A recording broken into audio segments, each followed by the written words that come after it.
Greetings, mortals, and welcome back to my Magic 8. That's what we're doing. Hey, that was a good one. So, when last we left off, we had made our first, pretty much fully customized legendary. We were just, figuring out what kind of stats we want on that ring. We didn't replace the speed, which may or may not end up causing a problem, but that's fine. And we brought our monk online. Commandaton is we brought Commandaton kind of online, so Commandaton's going to be in sort of a limbo state of pseudo online for a while. And other than that, we basically got some itemization done and did all this, that, or the other thing. We do need to do some itemization before we can do anything else, because it's important to do itemization. And we're also going to check our skill points. You have a lot of skill points. Okay, so the reason that Ulrich has this many skill points, I looked at the changelog before I started stream, is that they've changed the system so that weapon skills count in the cost reduction system, which means that axe and spear, all of the points that we have here under a certain under 15 or whatever are contributing to the cost reduction. It's a whole thing. So we've got a pretty massive cost reduction for some of our skills here. I think I'm just going to get there. And yes, the cost reduction has been refunded, which had to be coded separately. So we're going to go ahead and I think just keep everything even. Keep them all at about the same level. This is actually going to make a pretty massive difference for this character. That's a lot of extra skill points. We just went from 15 to 18 in basically everything. So that's actually a really huge difference in costs. That puts Ulrich pretty close to Quartal in terms of overall stuff. Also, the possibility of putting points into some of the others much cheaper now.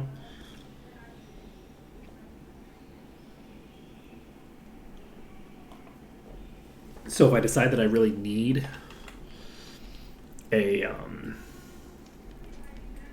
character with master body magic to have high skill as a way of using the single target healing is pretty uninteresting to me, honestly. So the other thing is that this will also mean that our body skill is going to be a lot cheaper to get, as will unarmed. So monks require 2 damage skills rather than just 1 to function. So Commandaton got a pretty sizable buff out of that, I believe. Sortira also, it will be more viable to invest deeper into sword. Potentially, because sword will cost about half as much. We are intending to get mined eventually, I believe. Hey, Asher Kitty. How's it going? So, this will mean that that'll be a pretty sizable boost. Is it sensible for me to try to get sword up to par, given that? Given how cheap it is, I think, yeah. I think I'm going to keep sword on par with spirit as well. just because it's extremely cheap to do it. So Sortira now has higher DPS than Commodity. Oh, poor Commodity. Let's see. We gotta get you a stick. We gotta get you a stick, my friend. Oh, I can sell this now. This is no longer a legendary. Let's see here. We need a new stick for Kamanatin. We've got lifesteal here. Alright, let's start selling stuff, and then we'll continue on with the other micromanagement that we need. But I think we have... where's the... there we go. So this gives pretty big boost to HP and speed. We're eventually going to want to max that thing out as best as possible, but we can worry about that later. For now, let's clear out this inventory. Need a new weapon? Let's see. Thanks. Come again. See anything you want?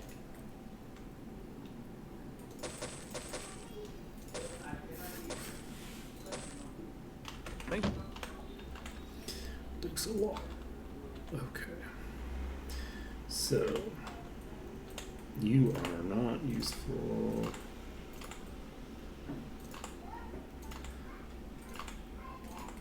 And that's Corsair. Need to hold on to that. It's a dagger. I don't need this dagger.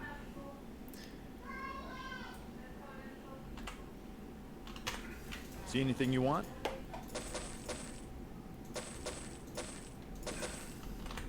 Thanks a lot. Okay. So now we Need a new can weapon? sell up Thanks. some of this stuff. Very weak. Okay, we have a dagger. Huh. Okay, I also need to take a look at my Need a new weapon? Thanks. Come again. my my Can I belts help you with might anything? be fairly bad right now. Overall, like I might be sitting on mostly pretty Thanks. garbage belts. Come again. I'm not really sure. Alright, we're gonna save this. We can. You.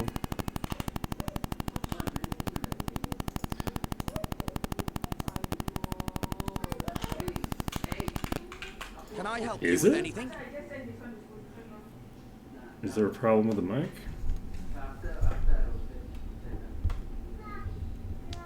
Huh.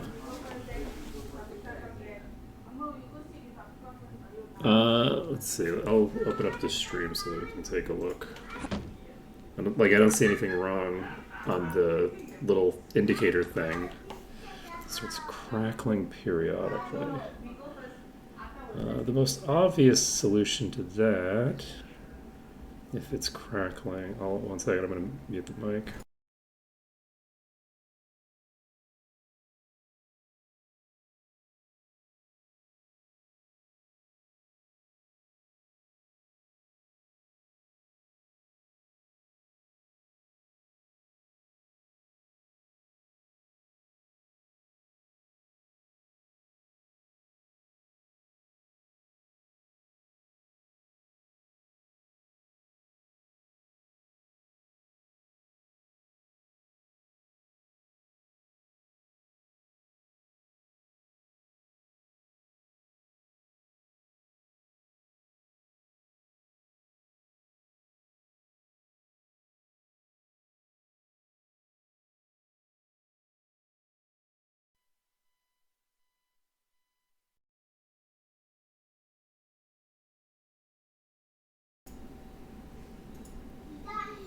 Okay.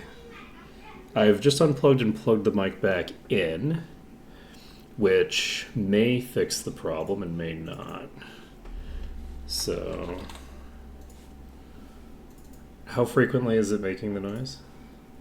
How frequently is it making the noise? Did I just hear it? Did I just hear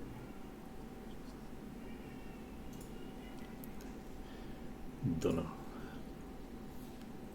It's happened twice. Interesting. Well, if it happens again, then we may have an issue. It could also... I don't think that it is, but it could also hypothetically be it just happened. Okay. Why would you be crackling? Nothing has happened. Let's see what's going on with you. You are looking at the correct thing. So that isn't wrong.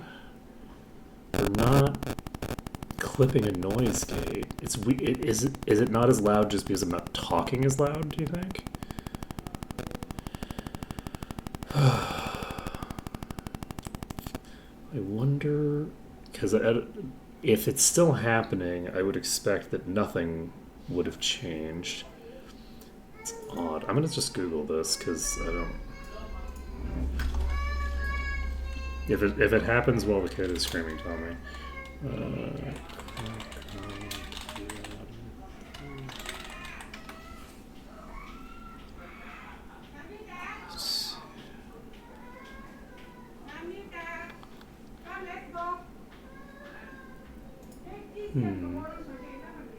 It's generally frequency interference, apparently. I'm going to check my cabling situation. Just give me a second.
Unclear.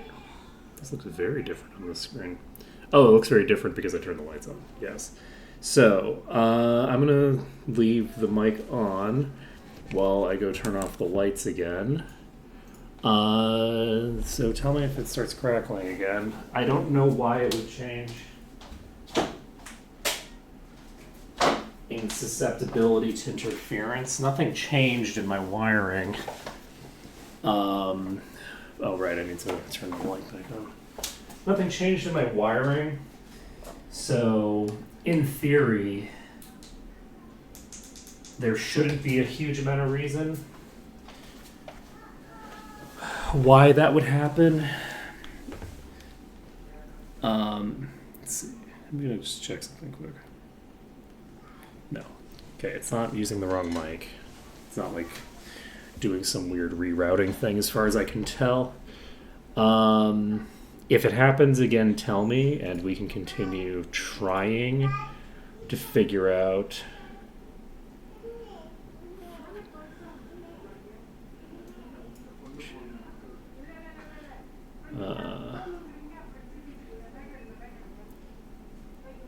Phase button.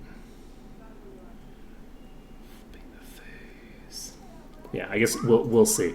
I'll have to tinker with it if it keeps happening, because I don't know. There's nothing offhand that looks incorrect. Nothing's changed, so it could be that like the cable.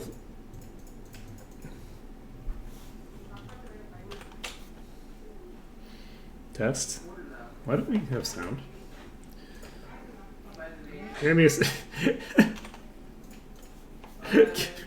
give me a second. The other thing, I'm going to check, make sure that the stream is actually live correctly, because I did just close some stuff. So we do have audio now, right? Let's see. Okay, that certainly looks like me. Am I making noise? Because I'm making noise over here. Looks like me. Am I making noise? Because I'm making noise over here. That's a yes. Okay, so we're all set. Oh, wow. Yeah, I have no idea what could have caused that. It just randomly started making crackling noises. What would cause that? The only thing I can think of is something went wrong with the cable, but I haven't moved the cable. So, like, I would typically expect a problem like that to happen when I do some wiring changes. I guess I do switch.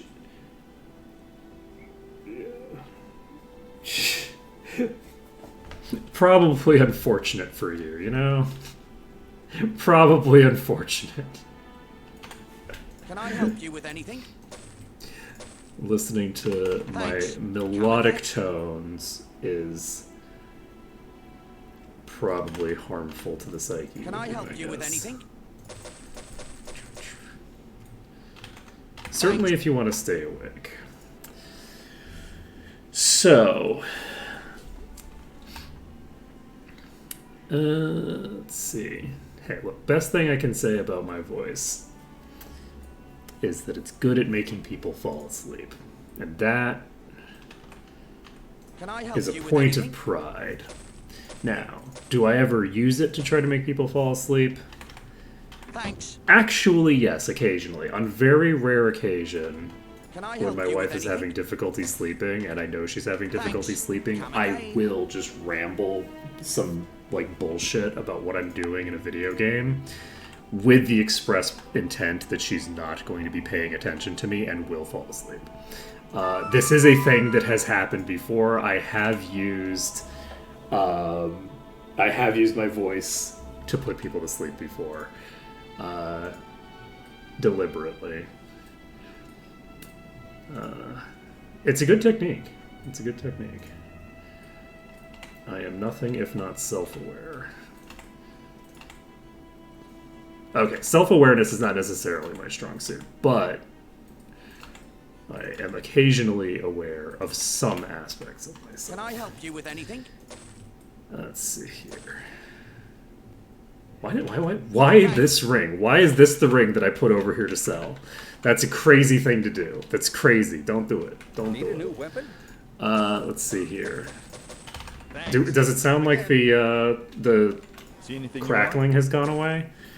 Because there's a non-zero chance that just tinkering with my cabling fixes the issue, because it's probably an issue with some cable. Would be my guess. It's either that or software, and I really hope it's not a software issue, because if it's a software issue, it's probably tied to some Windows update, and it's going to make my life miserable to fix. Alright. Well, that's good. It's almost certainly, if it hasn't come back yet, because it had already happened like a couple of times, right? when, like, pretty early in the thing, it had already happened a couple of times. And then when I tinkered with some of the cabling, it was quieter. If that's the case, then it's probably tied to the cabling and not software. And if it's tied to the cabling and not software, it could just be fixed. There's no necessarily reason to believe that it's fixed already, but it means that it's something that I can fix by basically replacing all the cabling involved, potentially. Can I take the cable out of this? I sure fucking hope so. I hope I can take the cable out of this mic. If I can replace the cable for the mic, then that will probably solve the problem, if the problem is cabling. Because it probably just got old, you know. It's weird to think, but it worked yesterday, and it's like, yeah, well, you know. So did my metabolism. And then one day it just stopped. That's actually not true. I still have a pretty fast metabolism. It's just not the madness that it used to be. It's not quite as insane. Okay, we already have this learned by everybody. Okay, personality and HP region. Get rid of that. We actually have a lot of stuff to sell and stuff. I didn't realize that we were. Thanks. I didn't realize that we had this much to do. See anything you want? I was thinking that we needed to go here to do like the inventory management. Thanks a lot. Because we needed to like optimize more of our gear in preparation for like basically do the crafting stuff that we need to do. Like that was the really important thing that I was thinking about, rather than this mushroom actually is useful for making hard item potions. Let's see, save this. How are we doing now?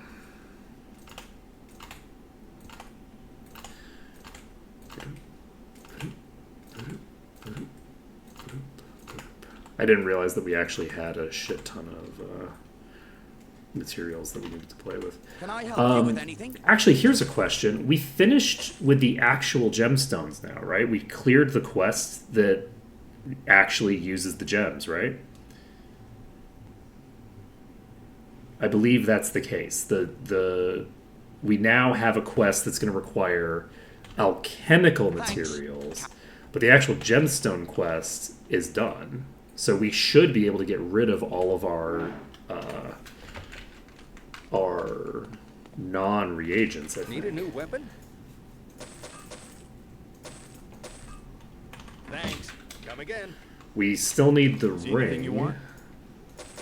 but I think we're done with the gemstones. If I had realized that I could just use that thing to talk to her, I could have gotten that done way faster. I really hope that sound issue is fixed. Famous last words, indeed, to be sure. I'm also going to use all this ore, actually. That's another thing that I'm going to do before we... It's of no use to me. You can't do this. Oh, I don't actually... Oh, right, you're not double promoted. Right, you're only single promoted. Okay, you can't get mastery yet. That's fine. This is a potion that's been deleted. We can go ahead and sell that. It's tempting to give this darkness potion to the person, to like one of the people over there, but I think I'm just going to make them all myself. I think that's how There's I'm no going to room. handle it. I'm just going to make all of these myself. So, slap this over here. And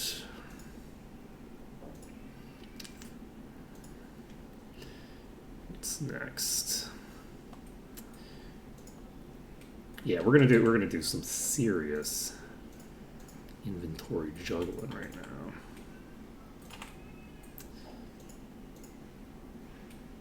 Yeah, let's actually slay the inventory boss for right now. Let's go through absolutely everything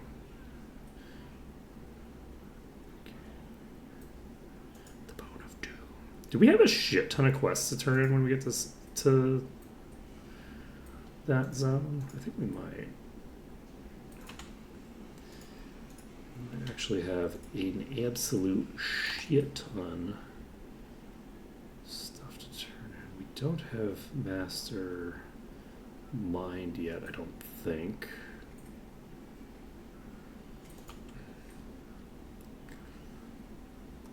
16% of earth resistance I should probably hold on to for right this moment. I need to go to Avley before I can complete that quest. Darkness. Oh, we have 3 darkness potions for that quest. Yes, they do give us 3. I'm not going to worry about it. We are actually going to sell those, I think. Are we? We haven't been picking up that many. Yeah, they give you 3 and you have to make 3, I believe, for both quests. I believe for both quests they give you half of the ones that you need. I guess I could just TP over. And, yeah, let's TP over and turn these in first. Rather than sell them.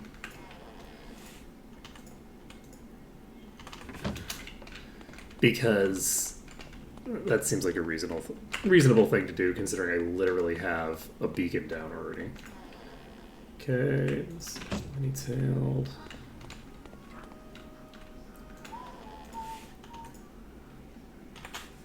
Okay.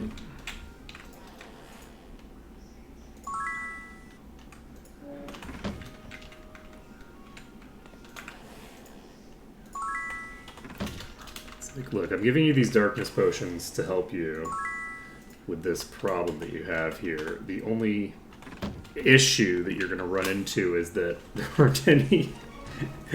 There's nothing for you to lifesteal off of. So, I have killed all the Gogs. Also, the Gogs would be terrible to lifesteal off of. You can't lifesteal heal off of this. So, unfortunately for you, we are not helping you too much with these darkness potions, but that's fine.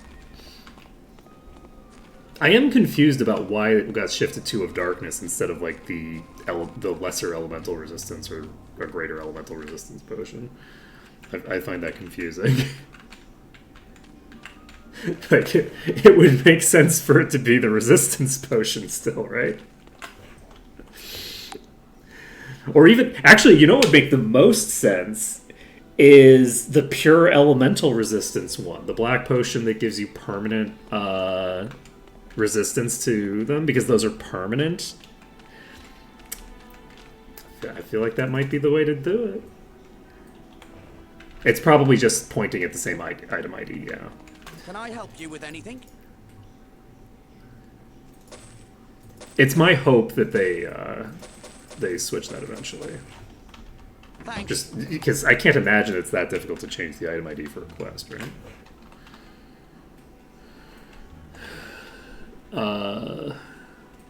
Like it might be harder than I anticipate because the files that they're editing are different files than the quest files, presumably. But it may or may not be a pain in the ass to do that. Okay, so are we going to sell all of our gems? I think we can definitely sell all of our Zircons, because I know that we have already given a Zircon to her. Thanks. Dude, how confident am I? How confident am I right now? Give me a second to think about this. We just saved, right? So give me a second to find that little red orb. Hey.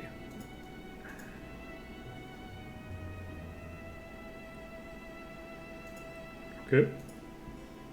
Right. Okay, so I do have that quest done.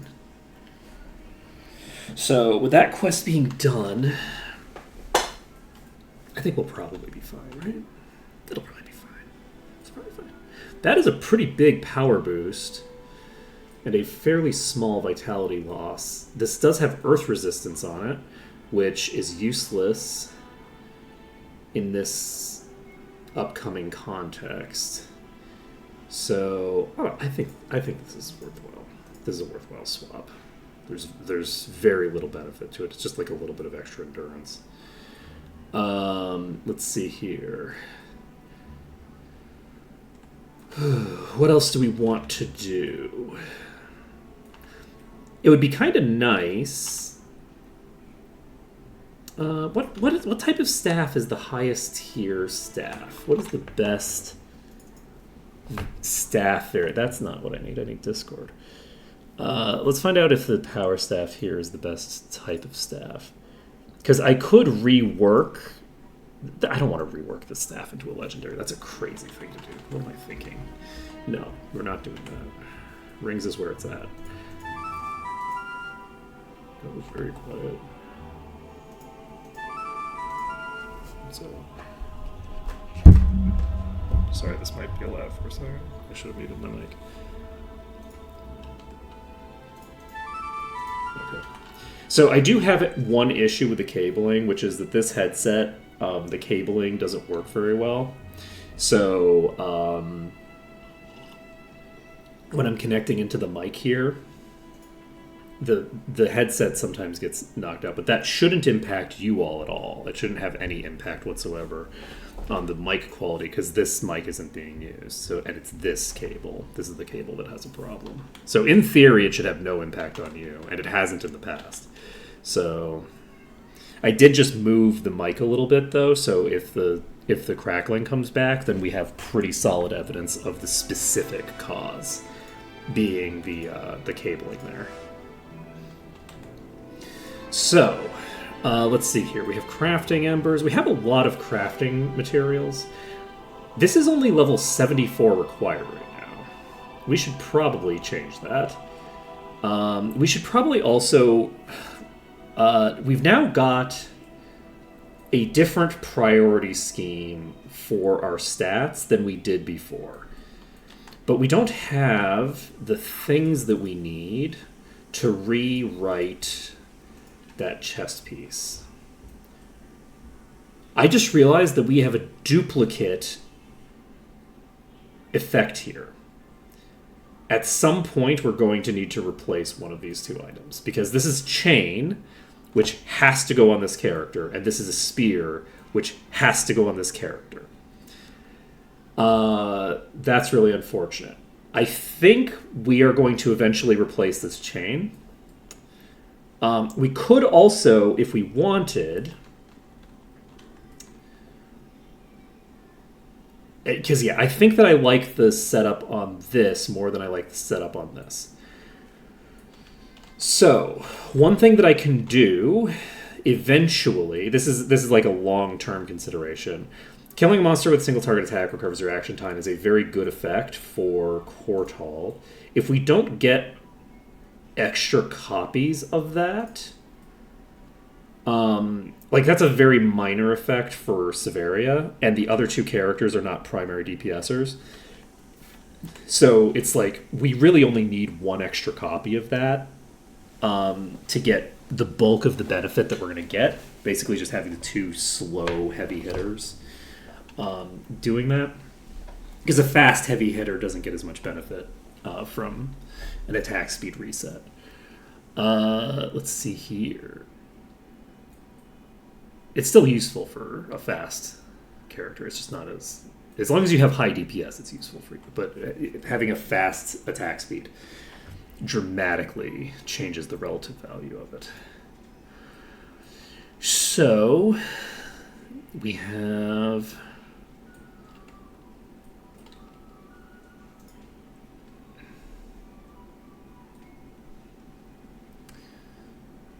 Thinger.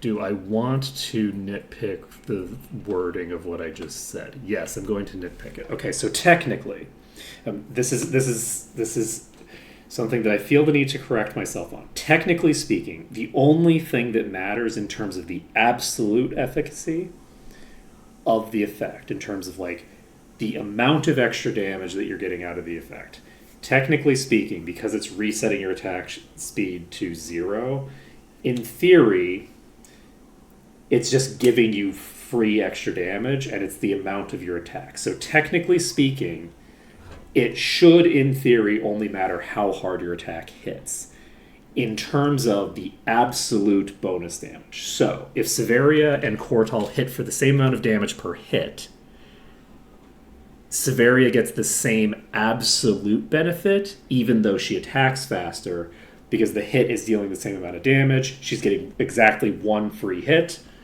therefore.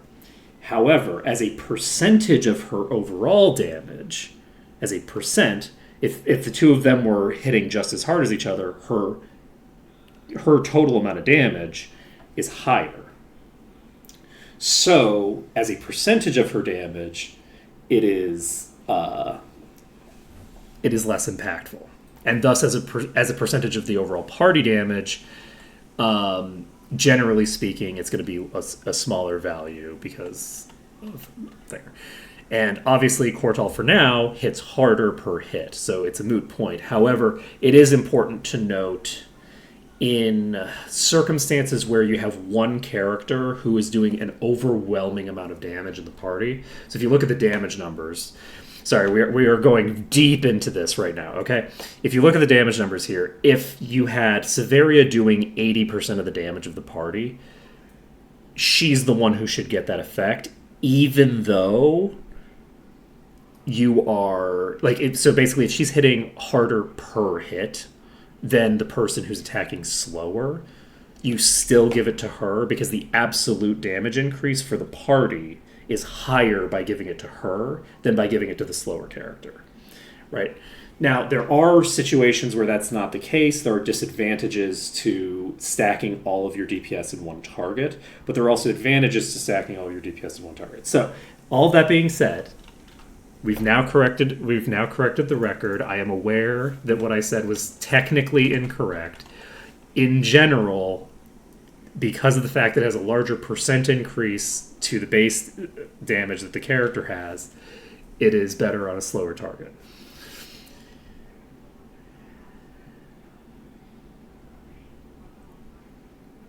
Why do we have 38.82 levels gained in Might Magic 7? Wait.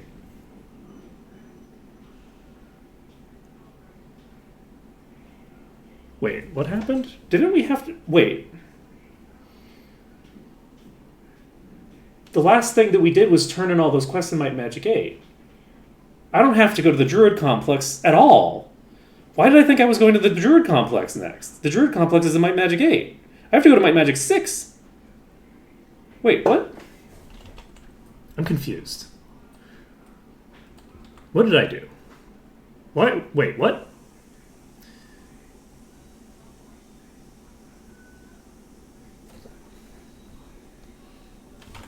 Okay, I'm like fully just completely out of sync. I did not check my numbers here and see what I needed to do next. I don't know why I thought I needed to go to the Druid place now. I don't need to go to the Druid place for, like, several levels. Okay. I'd have, like, 3 levels before I need to go there. Okay, I look, I don't know what the hell just happened. Look, I'm just here, okay? I'm just here. Alright, we're going to Might Magic 6. I'm not going to dick around in my inventory too much more, because I don't need to do the crafting stuff right at this moment. It's going to be more complicated than I had initially anticipated, and I'm just not going to worry about it. So, we're going to, because we don't have to. It's better for me to do the crafting stuff when I need to. So, we should be able to do the Tomb of Ethric the Mad now. And that should be pretty easy. Completely easy. Trivial, even. Absolutely easy dungeon. There's never going to be any issues with us clearing out that dungeon. We've definitely fought so many liches before on this profile, and we absolutely know how hard they're going to be. Also, we absolutely have Death and Eradication immunity on everybody. Which is a lie, but it's about to be the truth, because I know for a fact that I'm going to need it. I don't actually know that for a fact, but I am presuming... I've had so many liches instantly kill me that I'm presuming that they are going to have that affix. on at least some of them, and there's quite a few of them in the dungeon. So, rather than have to do changes to our setup mid-dungeon, we're going to just deal with that preemptively. But we are going to go buy food first. We're going to buy food. We're going to put our death and eradication gear on to protect ourselves from the thing. We have the ability to save one time before we get into the green, and 5 times in the green. Or, because this isn't a terribly large dungeon, we have the ability to save twice in the yellow, which I think is probably the more important thing. I'm going to go ahead and equip this, because I might as well. It gives unarmed, which we don't need, but that's fine. We have death and eradication on this. This is going to go to... Wait, we don't need to do that at all. What am I thinking? You are already done. You're fine. So we will take the other death and eradication immunity. This we will give to Severia. This is going to you.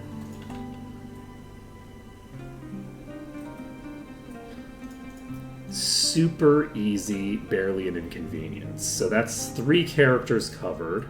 I don't think we have death and eradication immunity on you. Do we have another death and eradication belt? Because it would be nice for everybody to just have it built into a belt, except for the person who has the awesome ring.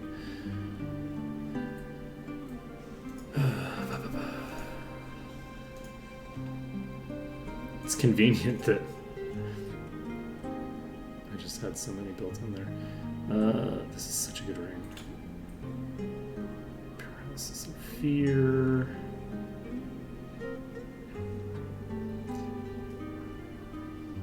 Sleep and unconsciousness immunity is also good and important, but I'm not going to worry about it for right now. Let's see. Boots. We have boots of that somewhere. So we actually think are going to move the boots onto somebody. We don't need the boots on anybody. I guess we could move the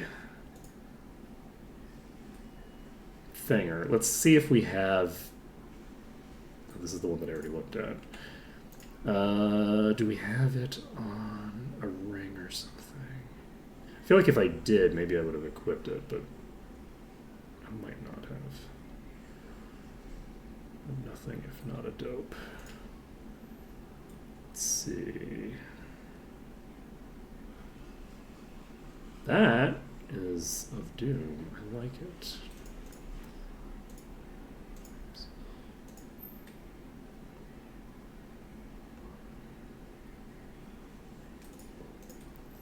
Put this Doom item on.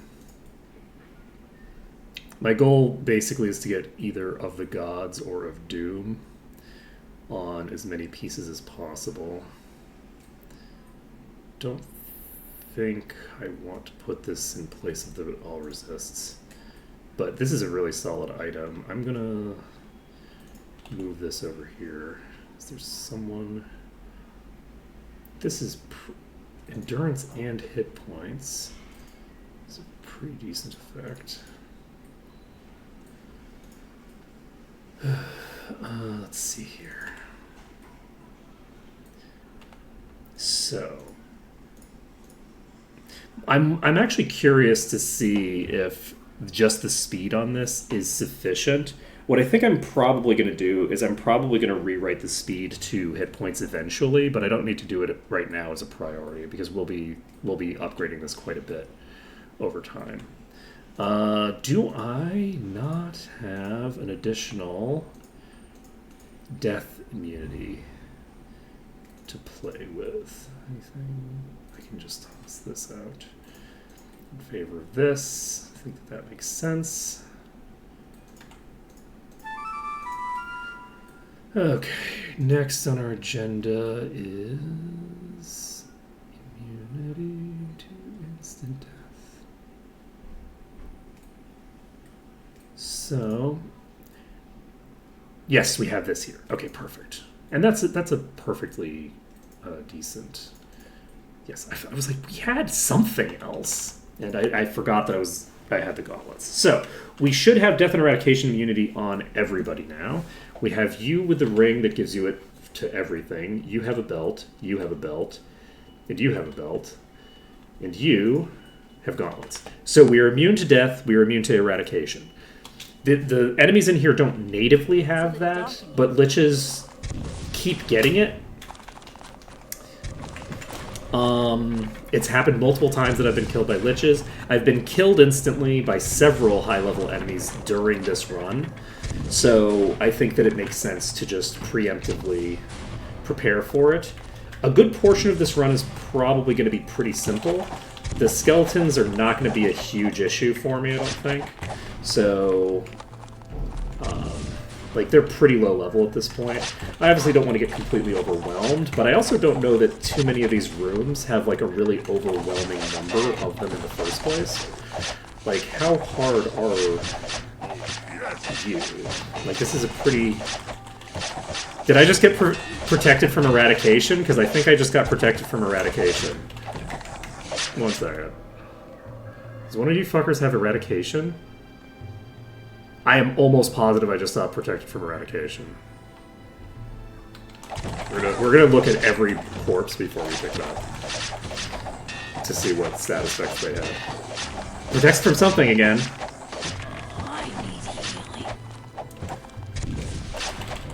Yeah, that's it. We had two fucking... There we go!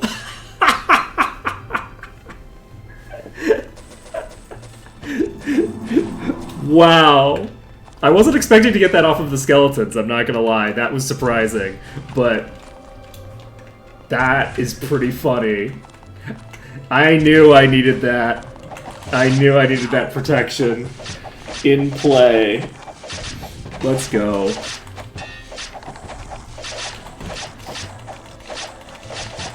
Not even instant death, just full eradication.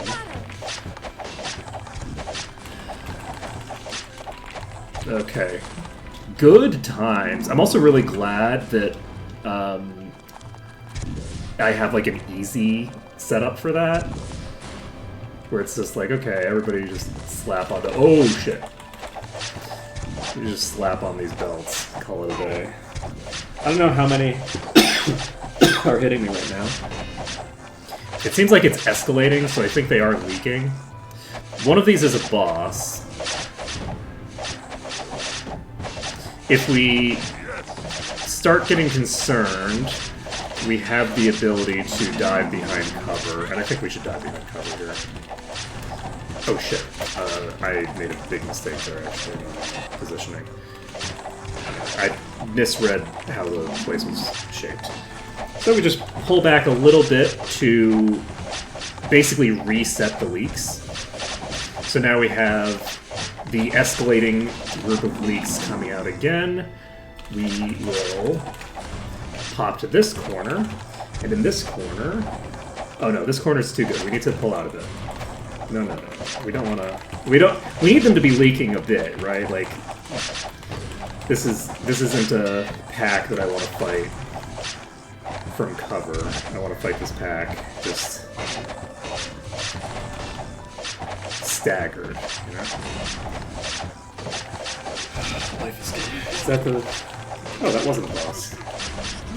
There was a boss here, right?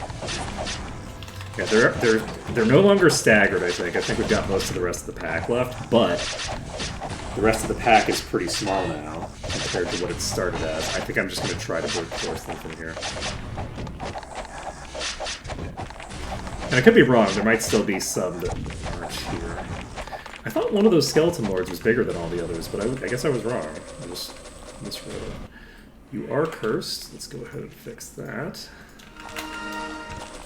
We're 28% of the way clear. We have a switch here. We have Raised Dead. It is kind of worthless to have Raised Dead when enemies are triggering instant eradication. Actually, you know what? You're right. You've got a good point. Raised Dead doesn't fix that. And we're in the green. Immediately. Let's go. Ooh, that sounds like a good idea. Diablo 2 is such a great base game. like, modding Diablo 2 is something that I've never really thought about, but is something where the mod community for Diablo 2 is probably pretty decent. Maybe not as much, though, because of the fact that, like, people do a lot of BattleNet stuff, and you can't use mods for BattleNet, so...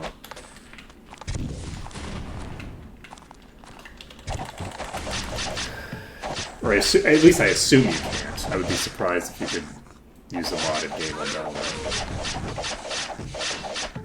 Was that Death again? I think that was Death. So we had both Death and Eradication in play? Was it Disease? That might have been Disease. Nope! Death 3! Death! Let's go! Man, am I glad that we decided to do that. I knew that was going to happen. We should be able to focus these better than we could focus the other ones, so I think we're fine here.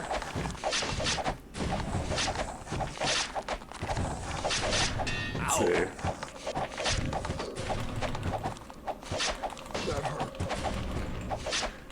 That's interesting. We got it. A non-elemental based sorcerer is an interesting choice.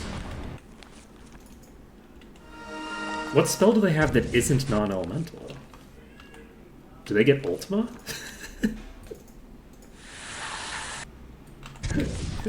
Because yes, Diablo is Final Fantasy. Little known fact, Diablo 2 is actually in the Final Fantasy series, just like Super Mario, or Mario RPG. God, Mario RPG was good. God, what a good game. You know, I want to know who the writers of Mario RPG were. One of the things that I'm curious about for the writers for Mario RPG... So there's a couple things that I'm curious about. The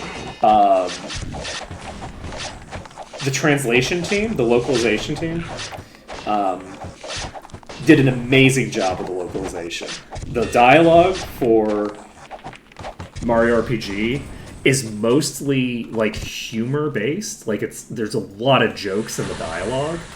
And they did an amazing job translating it. It's very difficult to translate humor between languages. Did a great job with it. And so I'm curious who wrote it and who localized it, because they did such a good job with the localization. Actually, a big like counter example to that is actually, I think, Final Fantasy XIV is an example of a game that I think has good writing and a bad localization. For the vanilla, for the later expansions, they got a lot better with it. They got a lot better with it in the expansions. But, like, I can tell from the dialogue that in a lot of the earlier stuff that there was a really clever and well-written thing going on in the original dialogue that is kind of getting butchered by the localization a bit, right? Where it's like, this feels like it's a joke, but it doesn't actually sound like a joke kind of stuff. There's a lot of that kind of stuff going on in the writing for the initial FF14 stuff. Whereas, like, Mario RPG, I think, just nailed it, like, out of the fucking park. So good. But anyway, yes, so fun fact, Diablo 2 is actually in the Mario RPG series, which is in the which is a component of the Final Fantasy series. It's a mainline Mario RPG is a mainline Final Fantasy game.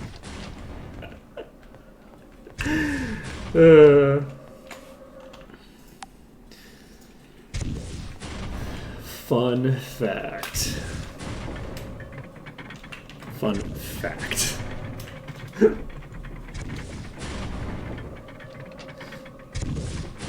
Okay.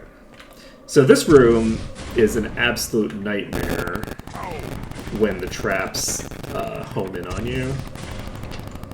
Did that happen in the Might and Magic 6 version of Maw, or was that only in the Skills Emphasis mod?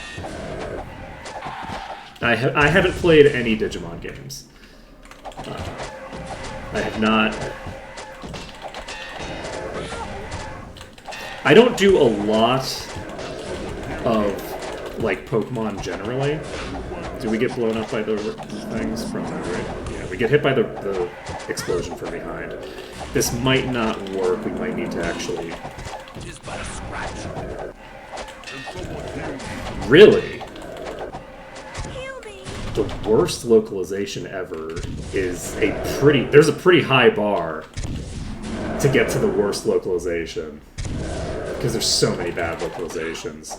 That's impressive.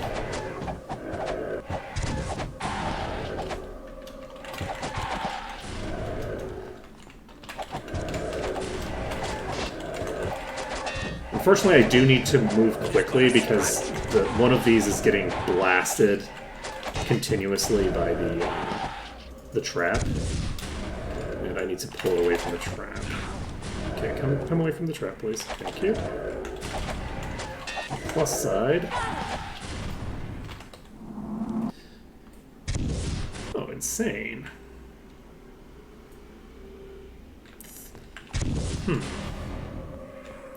That's concerning. That is a status effect that I still can't remove.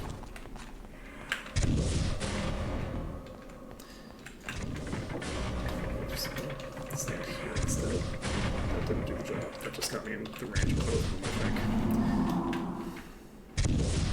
I think I stood in the exact spot where I'd get hit by both.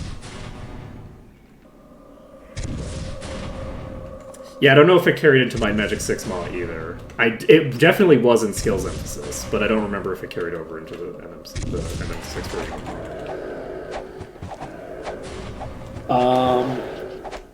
Let's see. Oh, man, the body community for my Magic is so impressive. They've done a lot of good stuff over the years. Let's see here.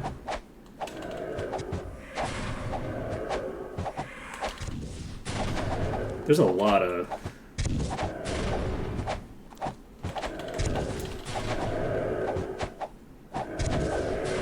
One thing that's kind of interesting is that there's like a couple of ways that, like, there's a couple of ideas for like how to do a localization that I think is kind of interesting. Because like, they don't use the word translation anymore. They do call it a localization now.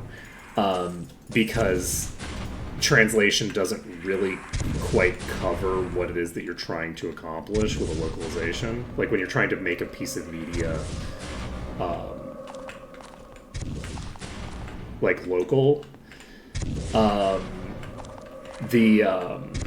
there's a difference, and I think that there's sort of like a spectrum between pure translation and reinterpreting the intent so that the product hits similarly in the new environment, right? So like an example of the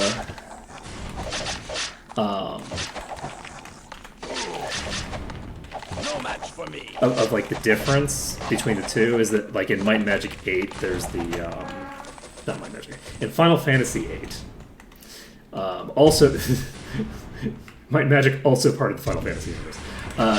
In Final Fantasy VIII, they have this thing where everyone's obsessed with like the school lunch hot dogs. Basically, in the localization, and it was originally like some sort of like bread product. I think they literally use the word bread, but it's not like a loaf of bread. It's a. There's a lot of things that. There's a lot of bread-based snack / things that they have that are popular in honestly in most of Asia. Like they have them in Japan and they also have them over here in Singapore. But the So it's like, it's pretty broad. If Japan and Singapore don't have a lot of similarity in terms of like the local cuisine by default. Obviously, you can get Japanese food here. Obviously, if you're in Tokyo, you can probably get it. Actually, I don't know if you can get that much in Tokyo. Tokyo isn't that diverse.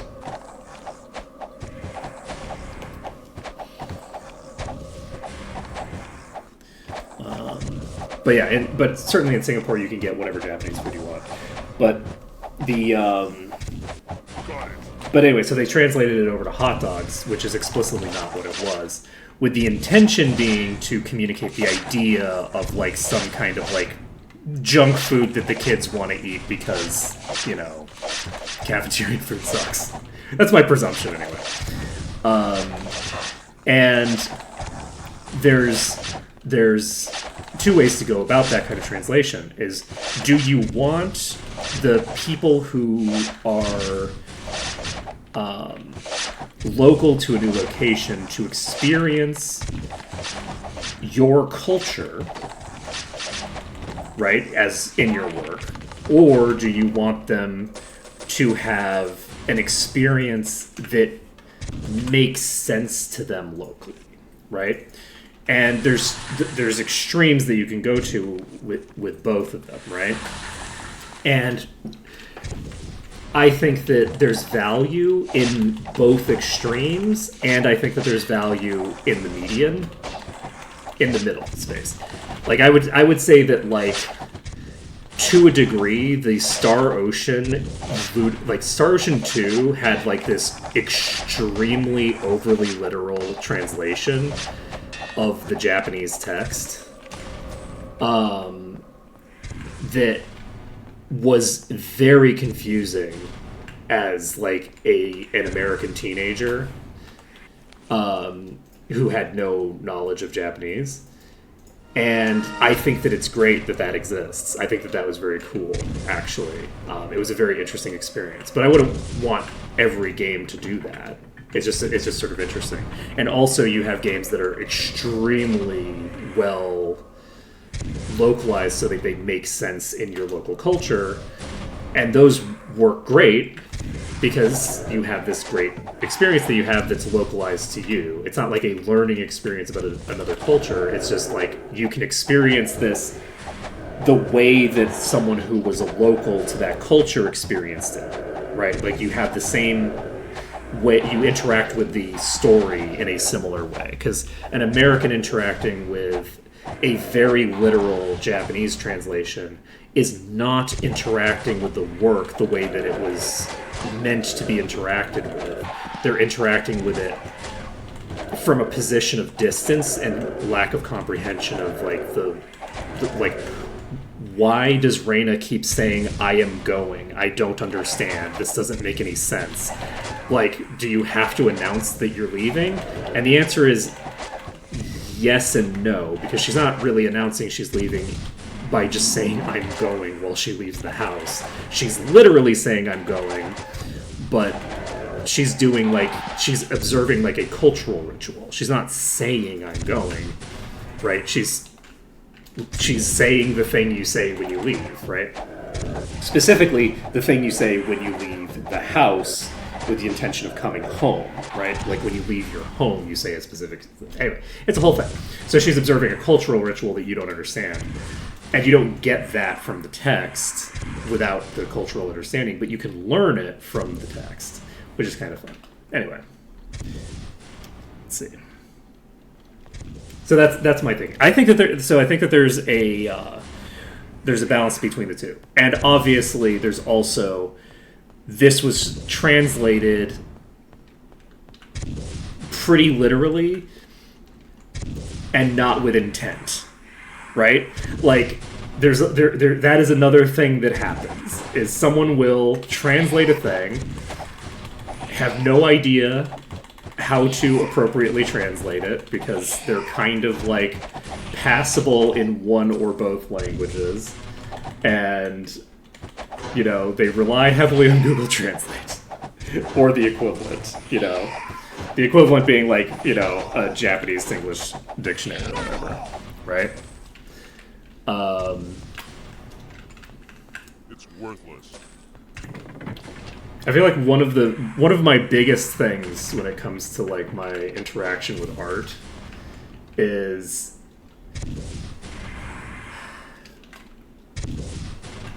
to a large degree I'm happy to I feel like I'm happy with whatever decision you decide to make regarding like what you're going to do. I'm happy for you to make that decision. And as long as you actually accomplish the thing you set out to do, I think you've made great art. No match for me. And if you don't if you don't do the thing that you intended to do, sometimes you've also inadvertently made good art. But I do think that there is a degree of I love how they have basically the Thundercats logo on their belt. Yeah, there are definitely several games that I feel like were fed through Google Translate as well. I don't really get that interaction so much with Star Ocean. The Star Ocean game I really do feel like was more like, I'm just going to do the most literal translation of what this person is saying at any given time. And I think that it comes out very bizarre and very like it can be very hard to comprehend if you're the target audience but in a different country. But I enjoyed that about it. It was a very memorable game in part because of things like the "I am going" line that happens very early in the game, and I'm just like, what is happening? I'm culturally unfamiliar with what's happening. I have no context for this.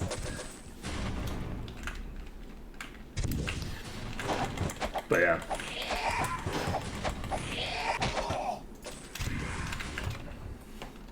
Hey, pure resilience. We can sell that for some amount of money. Got a sapphire.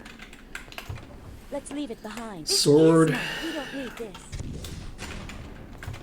Let's leave it behind. Ruby ring. Okay, so we're finished with this set. We are making some progress. Thanks to that death and immunity and eradication immunity stuff that we equipped. We don't need this. Let's leave it behind. We just plowed through this place with no issues. I mean, technically we haven't finished, but I don't think the liches are going to give us too much of a problem. The dispel is not nearly as big of an issue as it usually is, so with the buff changes, liches are not as uniquely threatening as they used to be. And what level are you right now? This is level 129. So they're still hitting like trucks. Like, you see how much damage that did? Look at my fucking health right now, right?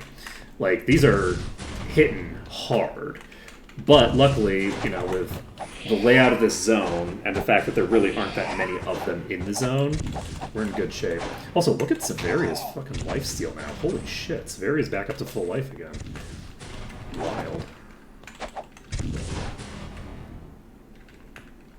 This is the life that we could live if everybody had lifesteal. Well, maybe not quite. Pretty close, though. Nope. So I do need to be careful with my positioning here. If I get too close to the wall, the Power Lich projectile can just tag me. That did nothing to Komoniton. That was really funny. That was really funny. That hit on Komoniton did fucking nothing. I don't know. I don't know. Okay. I haven't seen this kind. Oh, I can't identify it at all. Okay. Okay. 18,000 damage. Let's go. What level are you? I guess I can't even look, right? Because so was it the greater liches that were 136? But yeah, one thing that I think, one type of game that I think benefits really well from not necessarily having to that benefits from having like a more literal translation of what's happening is games that are kind of meant to be a bit alien in the first place, or which are like things that are tied in with like folklore type stuff, right? The Jade Cocoon, the story of the Tamamayu, I think is what it's called, is Let's leave it behind. is really interesting Let's and leave it incredibly behind. alien. Let's leave it behind. The cultural everything feels very, very foreign. We don't need this. And I don't We don't need this. think it's We don't super need Japanese. We don't Like need it's not like it's super Japanese. It's that the culture Let's leave it behind. We in don't need there this. is meant to, is Let's well, leave I mean it it could be behind. like tied to some like, you Let's know, leave it behind. This is nice. Can't fit like anymore. pre-feudal or even feudal cultural Japanese stuff, right? It might be tied into stuff like that, but I don't really know. I'd have to do way more research to have any idea of that.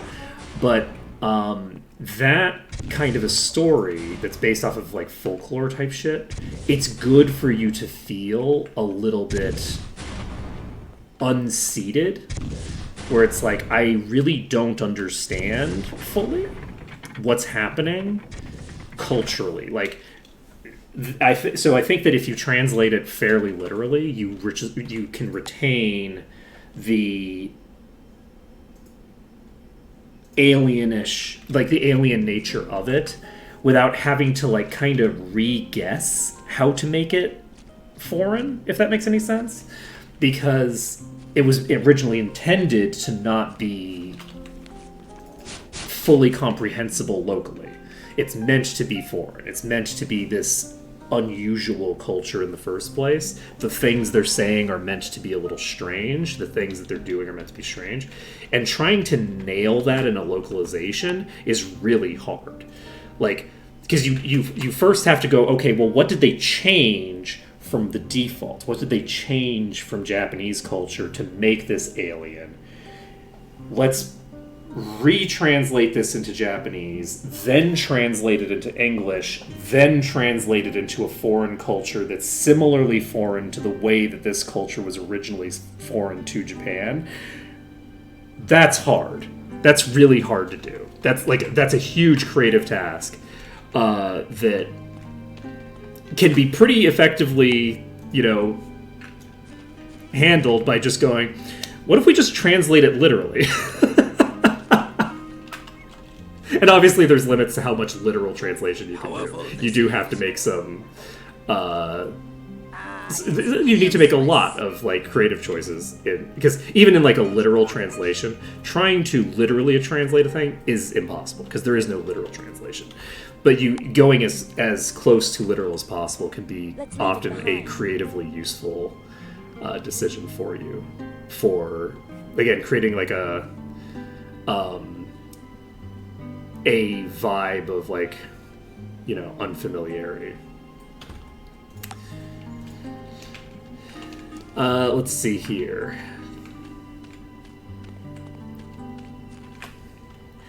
One thing that I thought was really fun, actually, is in Neo, you have a situation where you don't need to translate the game that much.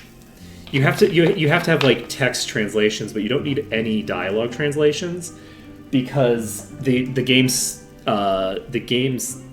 script is written in both English and Japanese because they have characters speaking both. And so when a character is speaking in English, they're speaking in English, and when they're speaking in Japanese, they're speaking in Japanese. And I think that's a very cool way of handling things. I think that's a very fun... Obviously, you can't do that with everything. Like, not every game can do that. But Neo has, like, a... What is he? Like, Irish or Scottish? Is he English or Welsh? I don't know what he is. I don't know what the protagonist's, ethnicity is. But, so you have this protagonist who's foreign to Japan coming in, and so you have this mixed language stuff going on. So we need to turn in Ethric's skull, but even before turning in the skull, we're already above both of the other places.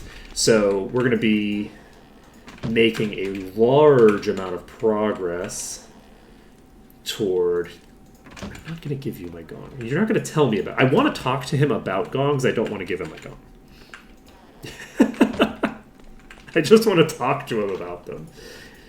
We should talk about how cool gongs... Speaking of gongs, let's find our gong. Where's our gong? Near the temple. Okay. Right, I think I remember, actually. It's the guy who I always think is where the carpenter is, right? Right here. Okay.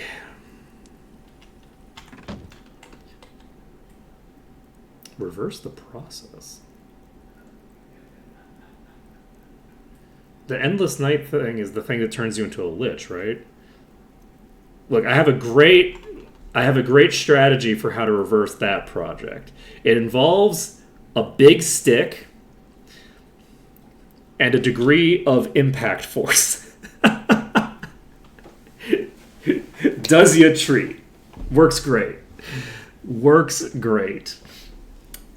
Okay, so we have 40.38 levels in 6 now. And I think we don't have too much new items to deal with. We can pop over to 7. We are not diseased. We're not diseased, so unfortunately we're going to have a limited mana pool for a while. And there's not really a lot we can do about that, because Ulrin did get tagged with insanity, unfortunately. Let's see here. On the plus side, we're, I think, in a much stronger position generally. Oh, I actually didn't need to do that. Give me a second. I'm going to reload this autosave. Let's see here. We're going to 7, right?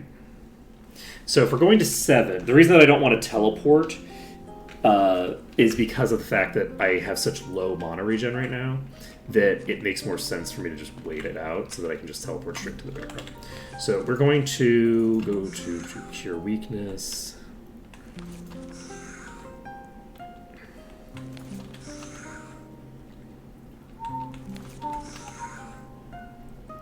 Okay. But yeah, unfortunately, this insanity is going to cause some big problems for me in terms of my ability to accomplish my objectives. So we're going to Barrow 5. We're going to Barrow 2 immediately. This will allow us to complete a quest. So, you know, this is a concern.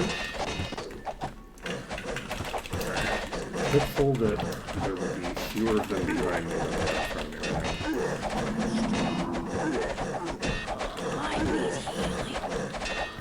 Okay, we're in trouble here.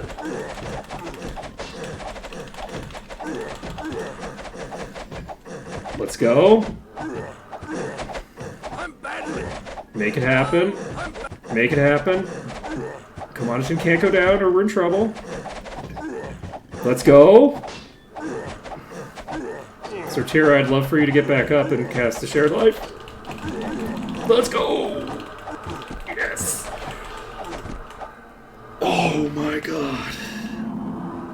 I can't believe we survived that. Are you diseased? No, you're poisoned. That's much worse. You're still not diseased. Shit. Okay. It's tempting to stand here and, like, fight some of these, but I'm gonna wait until I have more HP. I can't believe that we survived that. That's crazy.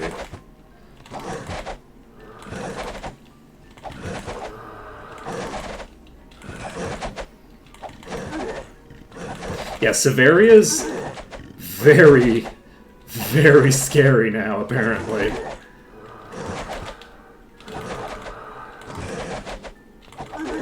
Like, Kamanachin has some pretty decent regen. Like, Kamanachin was pretty survivable there.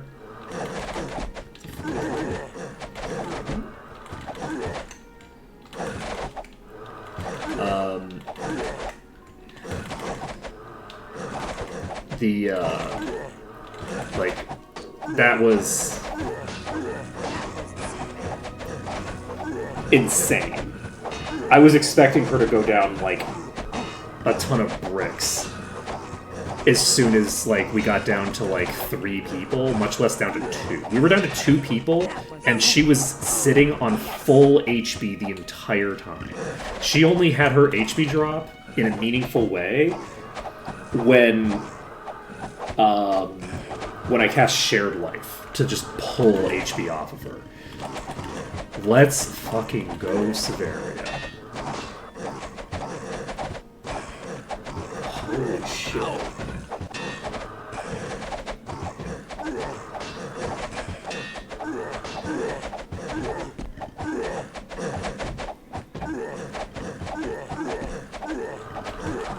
It's the speed of daggers paired with like, how much damage is she doing? Like, what's her damage contribution? She's at 40% damage contribution now. Like, the speed definitely helps to, like, even out the burst and ensure that she can't get burst down and stuff like that. But, like, she just straight up has to have enough damage to be able to out-heal the sustained damage that they have, right? Like, and it's shocking that she has that. Like, that's legitimately shocking. Cool.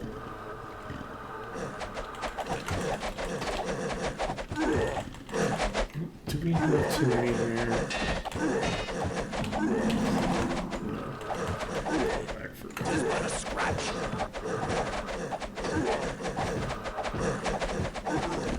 because, like, Cortal went down like a sack of bricks, right? Like, Cortal went down pretty early. So crazy. So delightful. Okay, so we have a boss here. It's not a leech.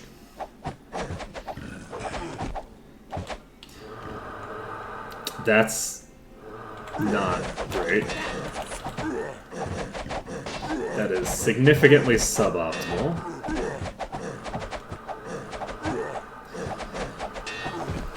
Okay.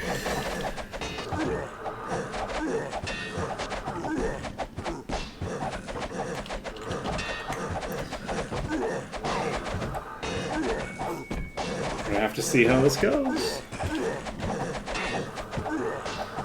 Ooh. We're 40%.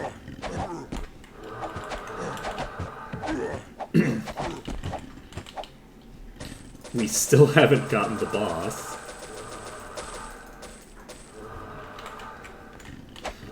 Thank you. Oh, you're a swapper. Well, it sure is a good thing that we cleared the majority of this room already, huh?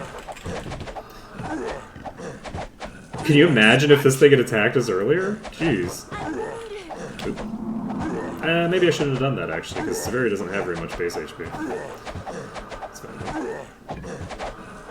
Okay, we're not going to be punished for it very heavily. Okay. Oh, we did! I didn't even see it! That's clutch! That's clutch! We can teleport to Arathia when we finish up in here. Once we finish up in here, we can teleport out and get that insanity cleared off. Very nice.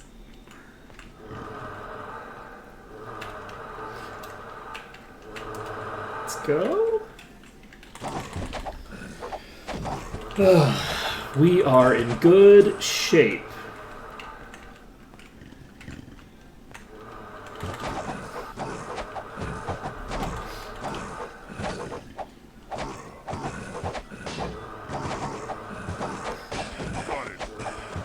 Go.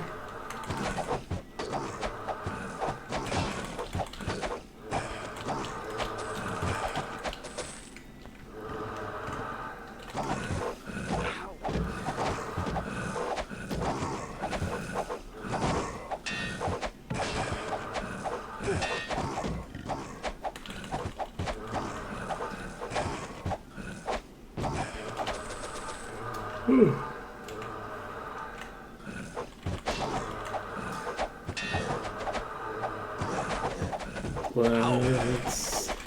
go. I should be a little careful with these revenants because they could, in theory, double proc paralysis, and then I still haven't saved. So it would be very bad for me if they double proc paralysis on me right about now. Let's go here.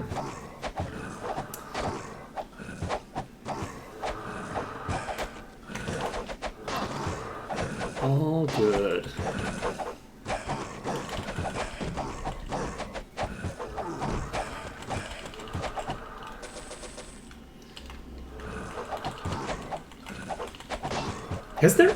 Has anybody ever actually come up with It's useless. is proc like the actual normie term? Like, is that like if someone was like going to talk to someone who didn't know, they would use proc still, right?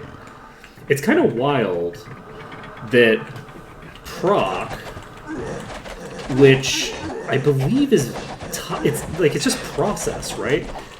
Like it's this weird, like,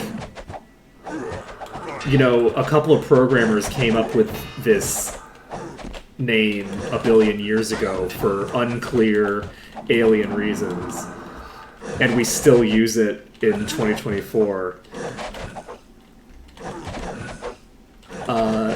Is very funny.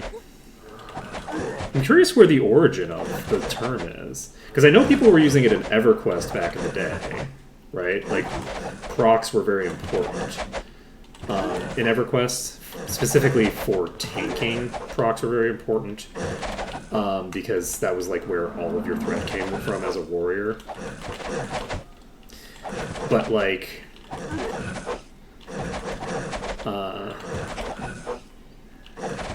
I'm curious, like, how old is the term? Did it originate in like MUDs?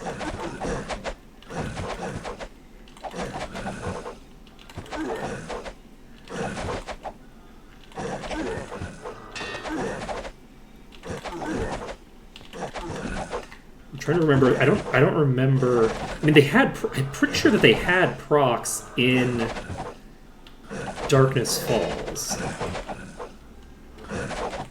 Darkness Falls, I'm pretty sure, had procs, but I don't know if we called them procs in Darkness Falls, which is the only MUD that I ever played. And I didn't play the good version. I played the version that was on AOL. That was very limited and like charged by the minute. Yeah, eventually I did not get to play Darkness Falls anymore because my dad looked at the internet bill and said, "What the fuck are you doing? What are you doing? Whatever it is, stop." What? Don't do it. Tis but a scratch.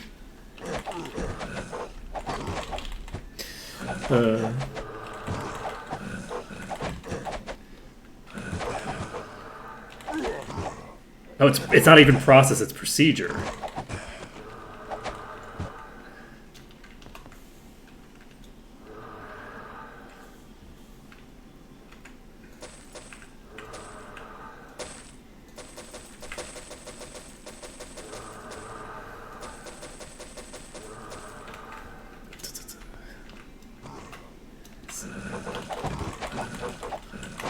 Oh god. Oh my god. This is fine. Those good scraps of the code base.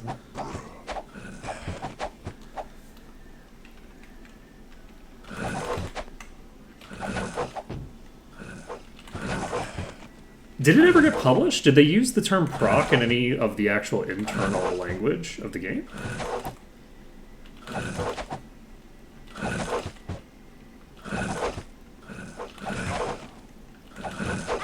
Or was it just that the people who were playing EverQuest were so fucking nerdy that they knew it? So bad. Because Because I don't remember. I don't remember if it was in the game. I don't remember if the word proc was ever defined. Like I don't know. Like I'd have to like look at an item description.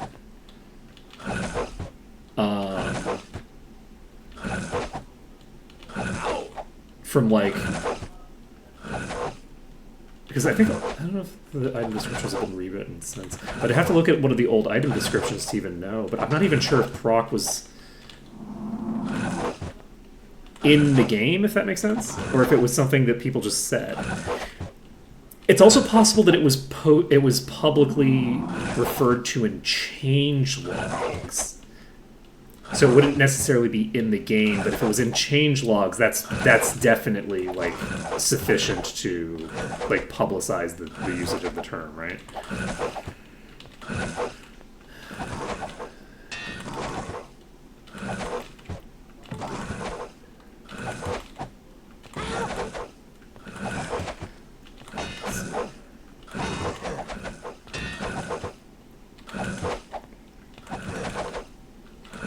That's interesting, though. That's interesting, though. I did not know that EverQuest popularized the term in the general public. It is where I learned the term, but I didn't. There's a lot of places where I'm old enough that I've seen the origin of a lot of things in gaming, right? Because I was born in the 80s. Not the late 80s, mind you. I was born in the 80s. So, to me, I was born when gaming started to basically hit homes, right? Like, I was born when the NES came out, right? And so it's very interesting how a lot of stuff that was derived off of things like arcades, I was fully unfamiliar with the origins. Who's paired? Oh, you right. Good call. It's good to notice these things, isn't it, huh? Okay, we are in the green. I should save, so I'm going to do that. We're going to save this under dungeon. Open this door. How are we in terms of progress toward leveling? Okay, so we are definitely going to get enough experience by turning in this quest to allow us to... there. So... we're going to just turn in the quest. Nice. I was thinking that I might need to save and do a quick check to see if the quest gives me enough experience, but there's no need to check. I'm definitely going to be Let's leave it behind. leaving here immediately. So we are going to do the druids today. We've got 27 mana, which is enough to get to Arathia. So we can TP to Arathia. Don't think I have anything else that we need to do. We TP to Arathia. And we're going to have everybody drink from this, but most especially have you drink from it. We can go ahead and cure the... You're diseased or something? Yeah, okay. And everybody's healthy again. So, a quick trip to the Barrows was just what the doctor asked for. Better than any, antipsychotic. What's an antipsychotic?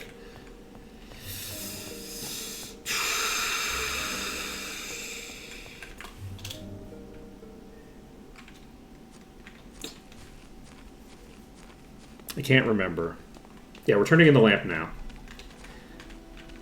Do you need medical attention? Boom. Take care. So, we now have honestly not that much more experience. That quest didn't give us a ton. So we are going to go back to the Barrows before we go back to Might and Magic 6. But we are ready to go to Might and Magic 8 now. How much EXP do we have? We are eligible to get 8 levels, and we should do that. So, let's see here. Do we want to go to Tatalia, maybe?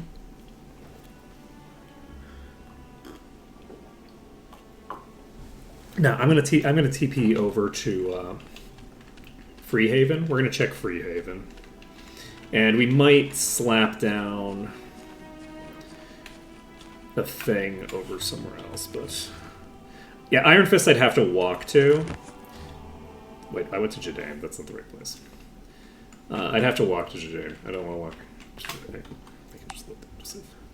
Just realize that I'm not going to show up near where I want to be. So I don't want to go to Iron Fist. I want to go to the other place. So we'll go to Iron Fist if we have to. No, I don't have a beacon in Iron Fist. I haven't been to Iron Fist in quite a while. I only got GM like pretty recently, and until I went to Freehaven, I didn't even have the spell. So. Popping over here, we're going to see if Freehaven can even train us fully. Freehaven isn't one of the highest places in the game, but it's good enough with the current bolster level. So Freehaven's going to work for us for this set of levels. And we have 183 skill points. Let's go. So, we have... Excuse me.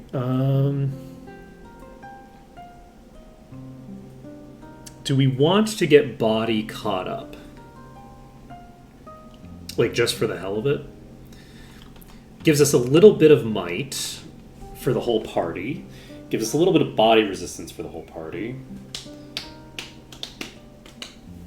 And doesn't cost as much as you'd expect because we already have staff mastered. I think we do. I think we're going to just get everything aligned as the skill comes online. So body magic is online now. We're going to get body magic pumped. We are going to... let's see. I don't know that we need to pump Mana Shield, but it's kind of fun. Do we want to pump Mana Shield up to 12? Yeah, let's pump Mana Shield to 12.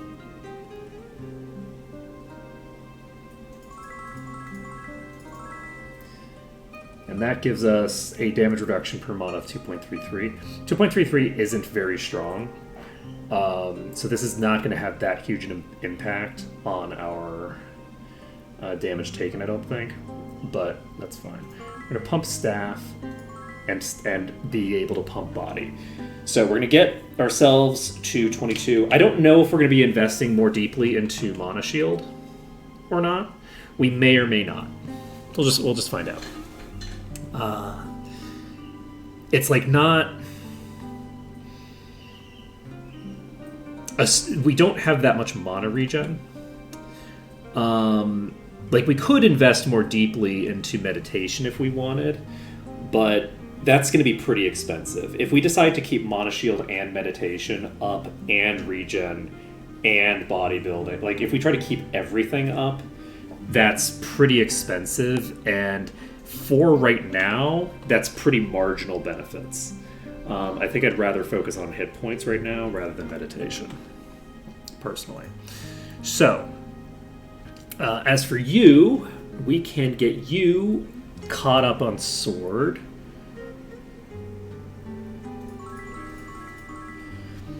And our DPS is pretty okay now. So we can pump Spirit if we want. Getting this gives me +2, so I'm going to go ahead and do that. We can do Sword because it's cheaper. And then Plate and Shield, I guess.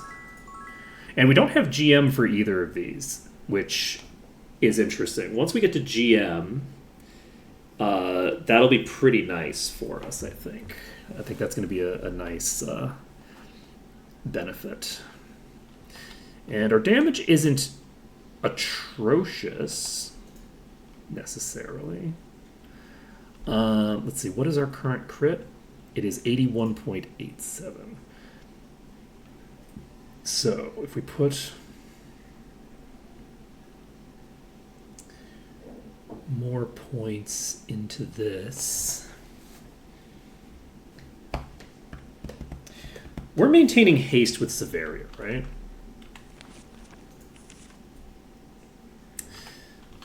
Do we want to get, and water gives us what right now? Water is just for water resistance at the moment, which gives us luck. Actually. Do I want to actually get my magic skills up to snuff? I think I might want to.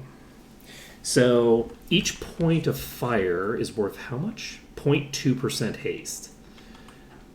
That's actually, I think that's really valuable. I think we're gonna get these up. I'm just gonna. Yeah, these are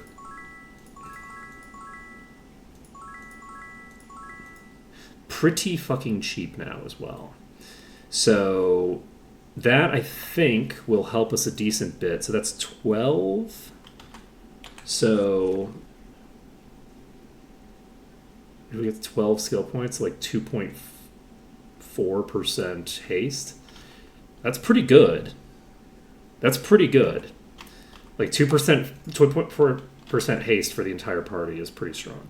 So we can put points into these.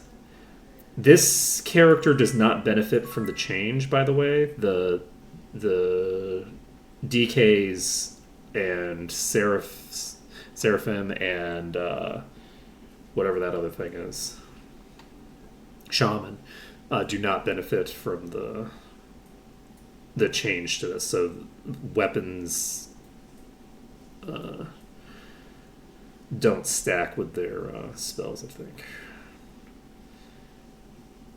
Or don't, like, reduce the cost of their spells, rather. So, let's see here. You can get arms, body building up. We don't need to put more points into meditation necessarily. We can do axe, spear, air, earth, chain, arms, bodybuilding. That's wild. We're getting so many skills boosted now. This is great. So we're at 5k max HP.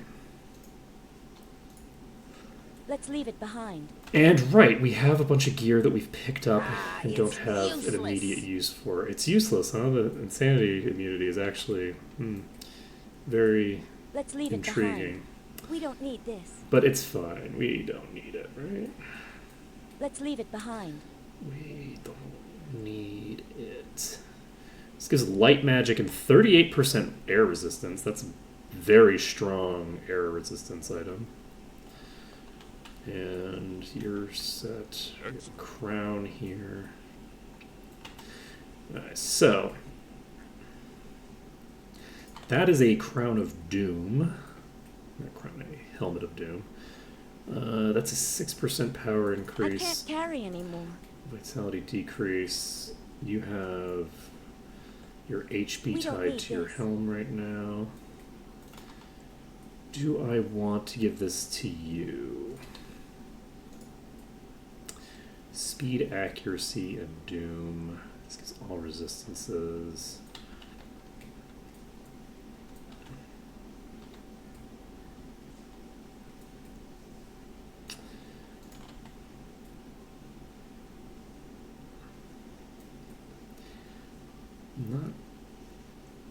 Don't feel like it makes sense to do that. I'm gonna go ahead and just do this for now.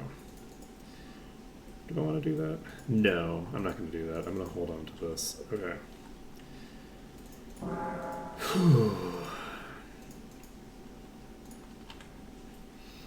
Okay, shall we sell a bunch of this crap so that we don't have to worry about it anymore? Yes, yes, we shall. So we're going to TP to New Sorpigal. We're going to pop into here. Got a weapon? We're going to sell this and this.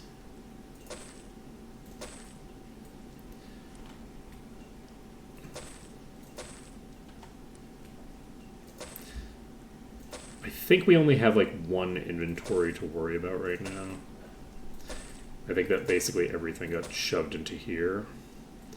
So, meaning like one inventory set. Tempting.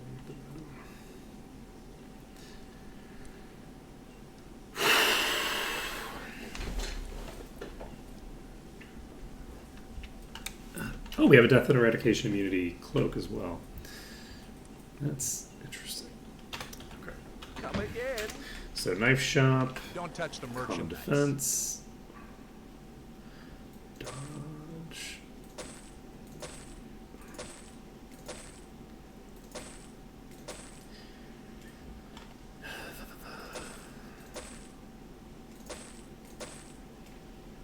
Gonna hold on to that. Not gonna hold on to that.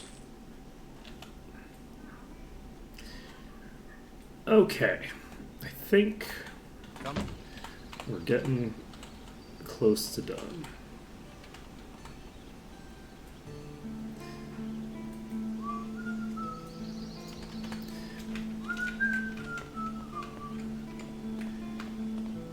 Can I help you? We are getting there. Let's see. Cancel the sapphire.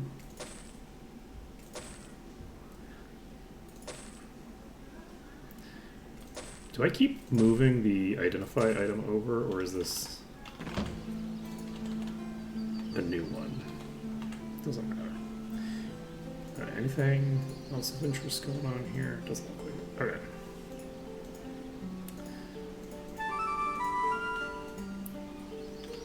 Can I help you find anything? Okay. Let's do it. So, let's go with... What is that place called? His name isn't Edgar. Etheric Dunn. I know words. I know words. So we're going to Jadame. That'll be fine. What else do we need to do? We need to go to Murmurwood. That's the wrong place. So we're popping over to Murmurwoods. Did we have any spells we need to pick up?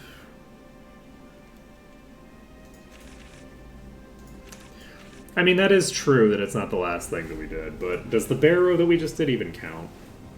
Really? Does it even count? Did we even do a barrow? Do we have any evidence that a barrow was done? It's not like anyone was recording anything. It's not like it was done in public. In front of everybody. You know, apparently lamps don't matter that much. I didn't really get a lot of experience out of that lamp, unfortunately. It's like 0.4% of a level.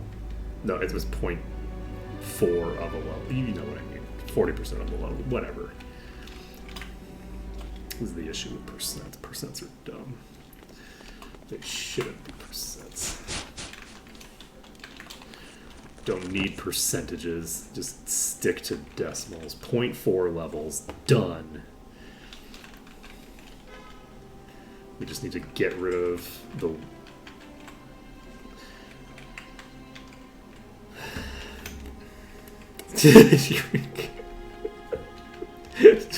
I'm trying to come up with like some like weird esoteric math rant to go on, and I'm really struggling. I'm not really coming up with anything, unfortunately. I don't have a an actual. I don't have anything to say other than fuck percents. I don't like them. People get confused. Percentages are confusing. Like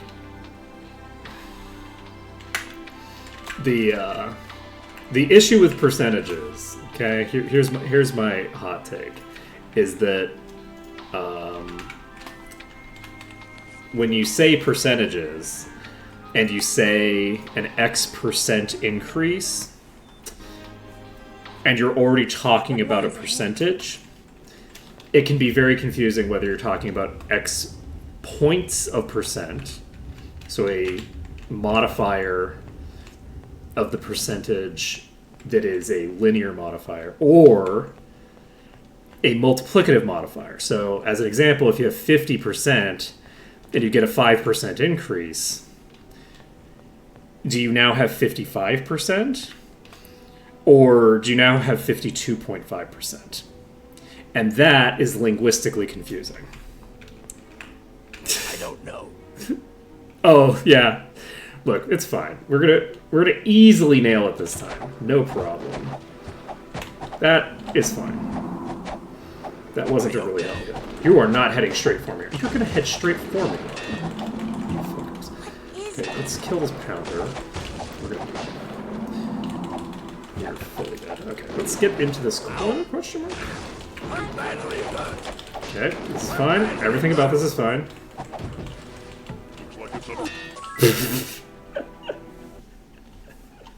This is fine. Everything's fine. Okay. So, we did not manage to burn those things down quickly. I could try doing it in the opposite direction. That makes sense. And I think I will do that. I'm going to try doing this in the reverse order of how we just tried to do it. Let me take a look at the boulders and see how hard they're going to be hitting. I can't see how hard you're going to be hitting because you're too high level. So your base damage is... So you're going to do 2,000 damage with a rock blast. So boss maybe can one-shot me, maybe can't. I don't actually know for sure. I have two enemies with rock blast here, so I think we're in trouble, but that's fine. It's going to be fine. We're just going to stand right here. I'm going to do this. We'll have some enemies showing their feet.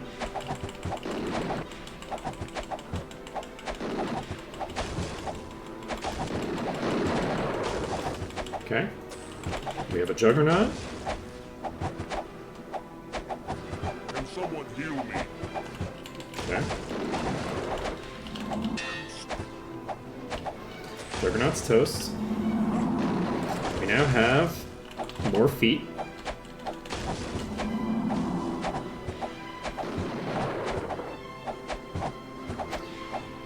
We have a pretty good amount of regen, so the chip damage coming out is not doing a ton to us. We are able to survive the chip damage for the most part. However, I think that we're probably boned here just because we're going to take more than just the chip damage. I think we're roughly neutral with the chip damage from the position that we were just now.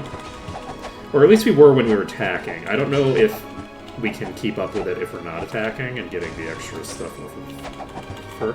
We have a Demolisher in play. Okay, that's great. Got the shared life out, so we can get the regen more equitable. Okay. If we can take out this Demolisher, and there might be two? No, there's just the one Demolisher here. The Juggernaut here.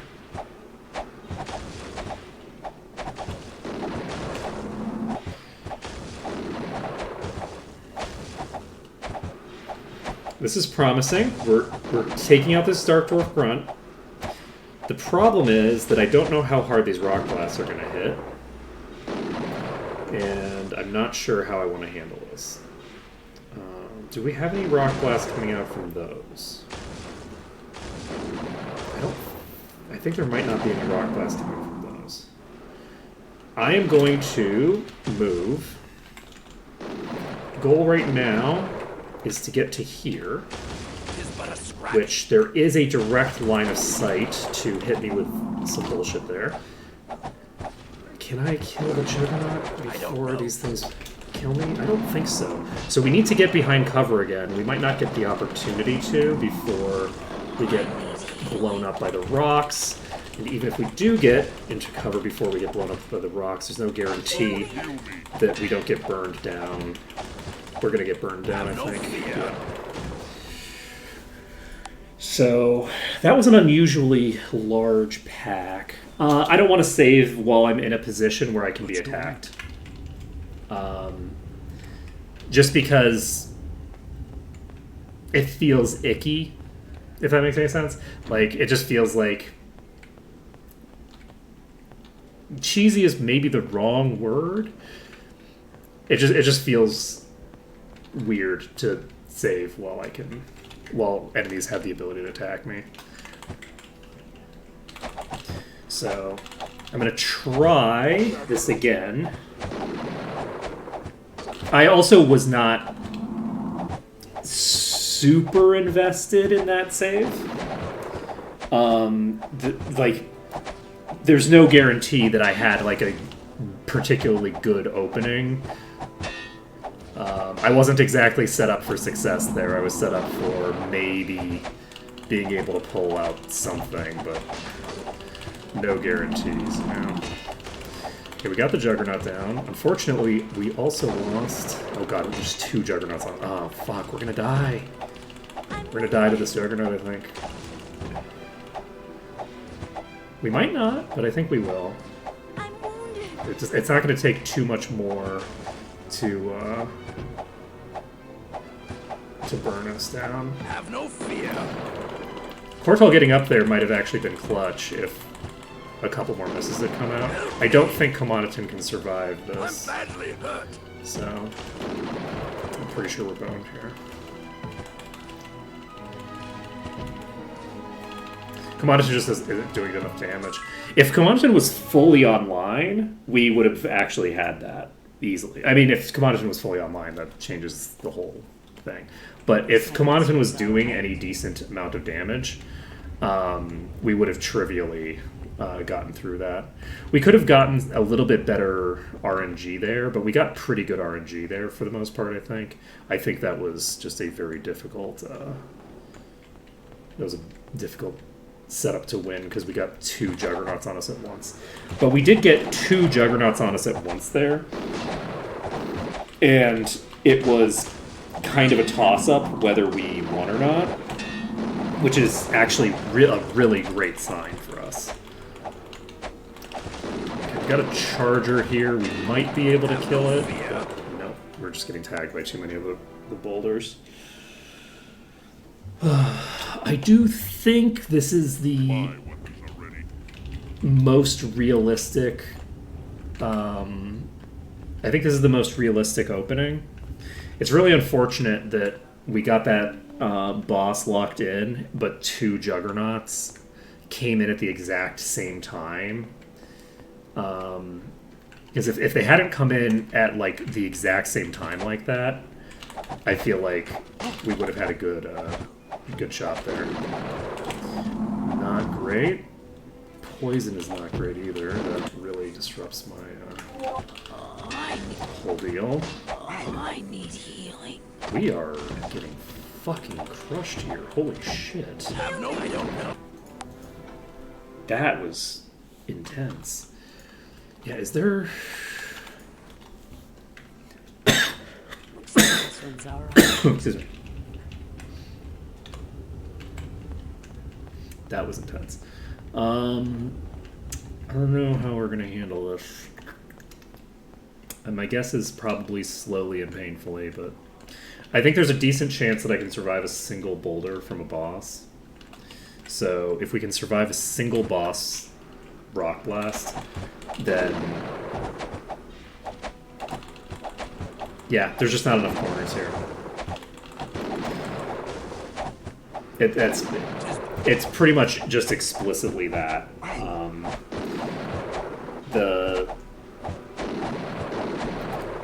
The relative quantity of corners is a big influence on the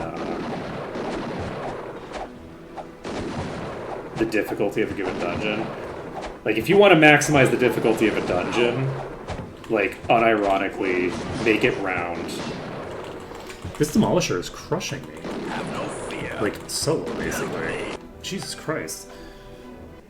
I don't know. I was not expecting that to happen. I died so fast. I died so fast once the Demolisher Come showed on, up. let's go in. Just so fucking fast. Oh boy.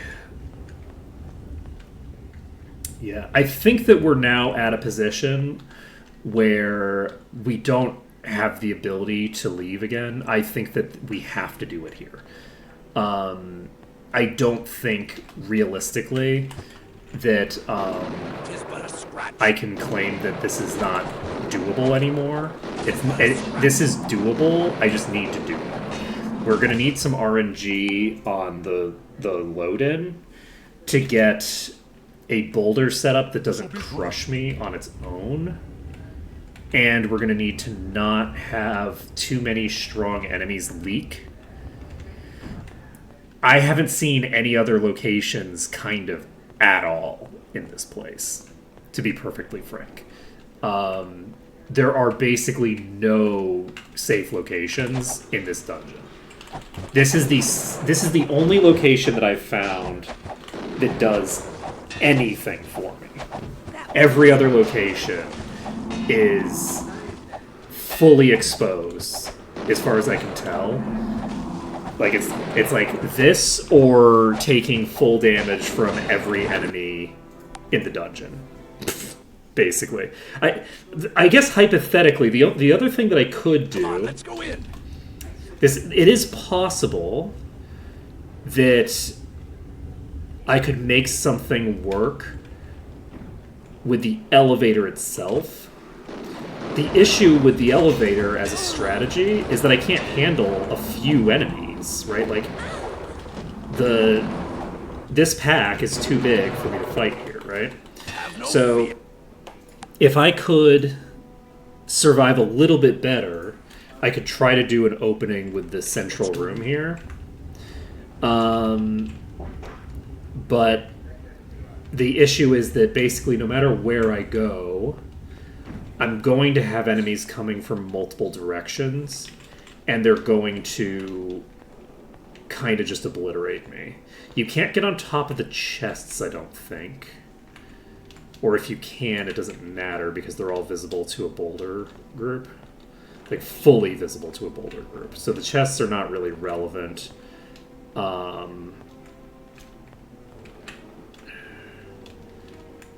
As far as I can tell.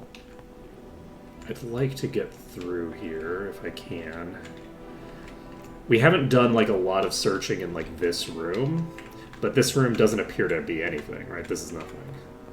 So,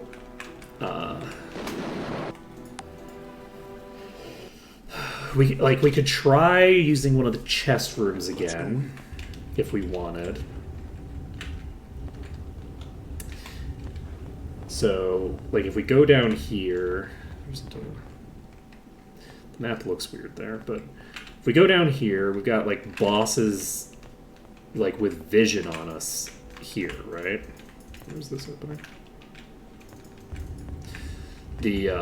So that we have a chest here, but, like, and there's corners here technically, but there's no way to get the enemy to a position like over here where they would rotate into this corner like this. So I believe, yeah, we can get onto here, but it doesn't block the projectiles, and it doesn't meaningfully block the melees. It might be valuable in the middle of the dungeon.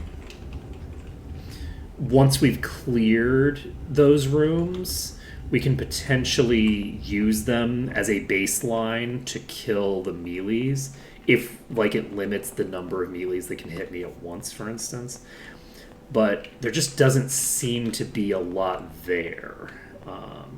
Like there just doesn't seem to be a lot in terms of value there.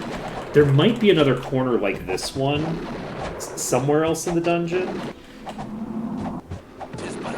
but there's not that many like end rooms in the first place.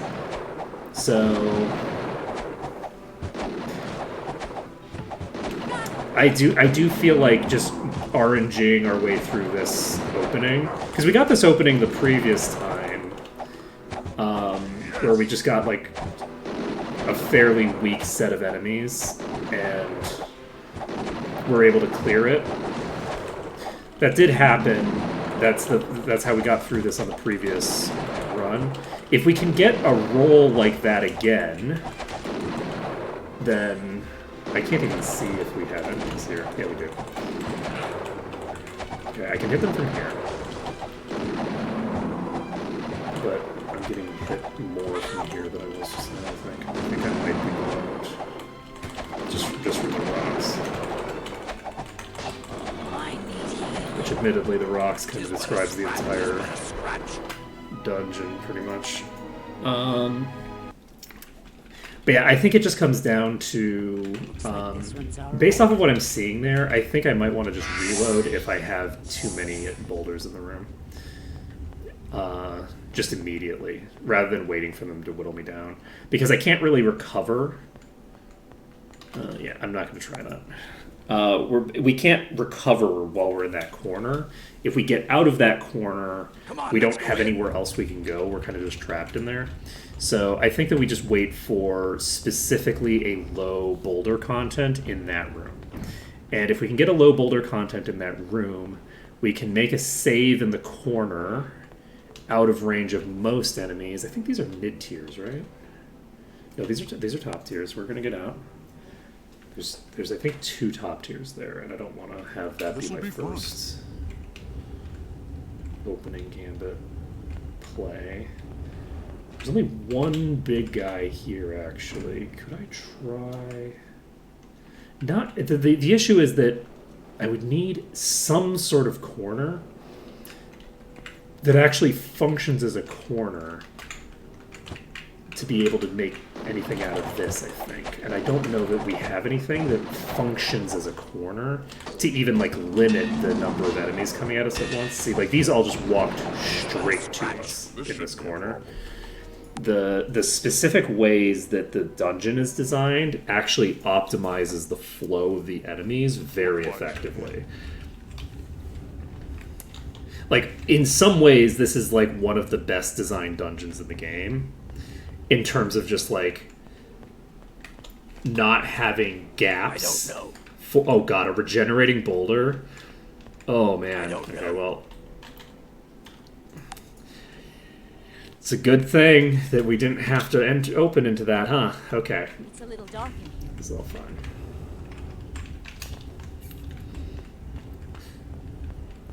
Yeah, the funny thing is that we haven't even been really dealing with that much. All we're dealing with is like the chip damage coming in. You know what I'm gonna do? I'm gonna stand right here. I'm gonna try to fight this one. Unfortunately, because of the fact that we've now explored more, we now have a bunch of enemies that are spawned that shouldn't be spawned. I'm wounded. Please fucking die. Have no fear. Not even gonna kill the first enemy. Wild. It's so hard. It's such a hard dungeon. Such a hard dungeon. Let's go in. The issue is that I do think that it's feasible to clear it. I just need really good luck. Whoops. Oh man. Wow. Well, you know, that hurts my odds. Not gonna lie. That's gonna have a pretty sizable impact on my ability to clear the dungeon if I come out of invis.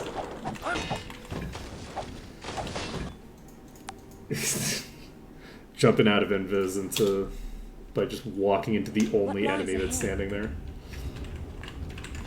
There's like one guy and we just run right into him. Okay, well this time there was more than one. That was mostly just bad luck. Come on, let's go in. Let's see, I can't click on this to make it go down, which means I can't telekinesis it back up. That's the wrong direction. Run into the one enemy again. Okay, there's a single boulder there. There's a couple of boulders there. Okay. This is a fairly good opening. Unless the Berserker kills me. Which would be pretty funny. If we just instantly get burst down by the Berserker. But we didn't get instantly burst down by the Berserker. So, some of these can probably hit us. Are any of them coming? None of the other packs are coming right now. They've all gotten stuck somewhere. I think we're basically going to stand here until we have a good reason to leave. We now have a good reason to leave. And we now have some leaks coming in, which is good. Because we want to clear out these leaks. Nope, we're not going to be able to clear out this leak. That's fine though. Yeah, we will. Okay, it's gonna leak in. Hopefully it doesn't get into a position where it can hit me, but it's just a charger. It's probably fine. Okay, so charger's down. Burn down this boulder. Once we've got the big boulder down, the rest of it kind of comes into there. And we have the ability to go over here. We have enough to say... Whoa! Alright, I'm going to go ahead and just save this under danger. We're not saving under dungeon because we do have enemies approaching us. So we're going to try to kill all the leaks.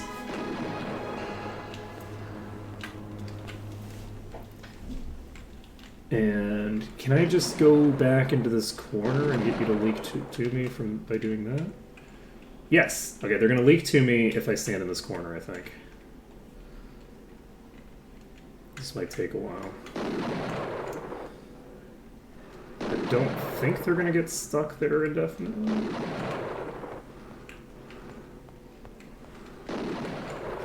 Okay, maybe they'll get stuck there indefinitely. I don't super want to... There we go. So they're leaking in. You gotta keep moving, friend. You gotta come toward me. Alright, so this one's leaked, and it's just a normal grunt. I don't have to worry about it too much. Okay, grunt's toast. I actually don't know how strong this pack is. Just in general. Are you gonna approach me? No, you're gonna take around. Okay. So that's down.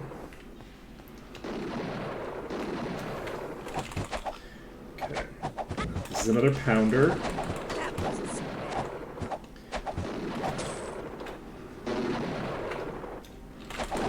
Okay, this is another pounder.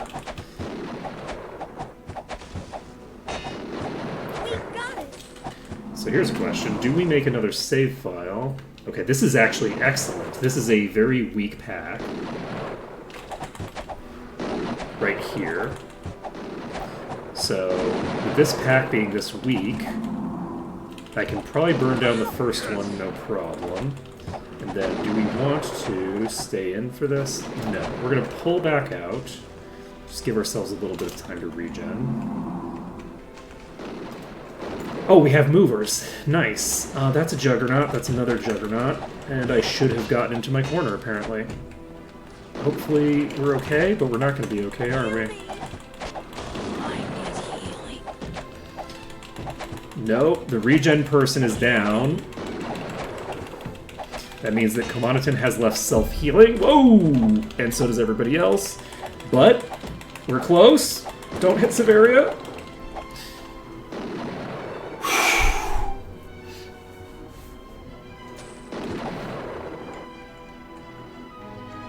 Where'd the other one go? There we go. There's an angle that we can hit it at. Okay, so from this angle we can hit it. And if we can hit it from this angle, we're basically golden. Okay, so clearing out this juggernaut. Once this juggernaut's cleared, We can start working on the boulders in the middle here again. Ouch. Slam in the face with a rock, that's fine. You. I will just make with the murder. Do I have an earth resistance item on Cortal? Is that the problem? All repaired. I might not actually have an immunity item, or not a resist. I do have an earth resistance item in play. So I believe I can now save in the green up here, which means I have 12 saves available. Yes, we can now save in the green. So with us being able to save in the green, we can save this under dungeon. We now have quite a bit of leeway to finish this zone. So this is a top tier boulder. It's hitting for a pretty good amount of damage, but not that insane now. So we just need to basically take the pot shots that we can take, walk away, and then let it dick around over there for a while. And then pop back in and go. You know, all that good jazz. So, how are we doing? I think we are prepared. So if we can take out this first boulder here, that will help us quite a bit on our road to success. I'm going to clear out this pack on its own. Once I've cleared out this pack, I am going to... Never mind. We have other stuff that takes priority. We have one enemy in play immediately. That is a top tier. We're going to immediately dive into this corner, with the hope being that it locks itself in and doesn't do bad things to me. It's going to do bad things to me instead. Okay, well, you could choose to do that, but alternatively, you could. You're not going to die from here, are you? There's no shot that I'm killing this thing without resetting it. We're going to reset it. I don't think this is going to work. But we don't have a shot if we try to actually fight it. And this actually would have worked if we had done it earlier. Because I could probably take a single Juggernaut, but I can't take a Juggernaut once everybody's already basically dead. So, Have no fear. Help me. that is I don't know. unfortunate. There's not going to be able to... Wow, we are really surviving quite well. I guess we could technically get a stun. If we could stun this for long enough to regen a bit, that would help us a lot, because we basically need Cortal to get back up to give us some extra regen for a while. And if Cortal can supply us with some regen,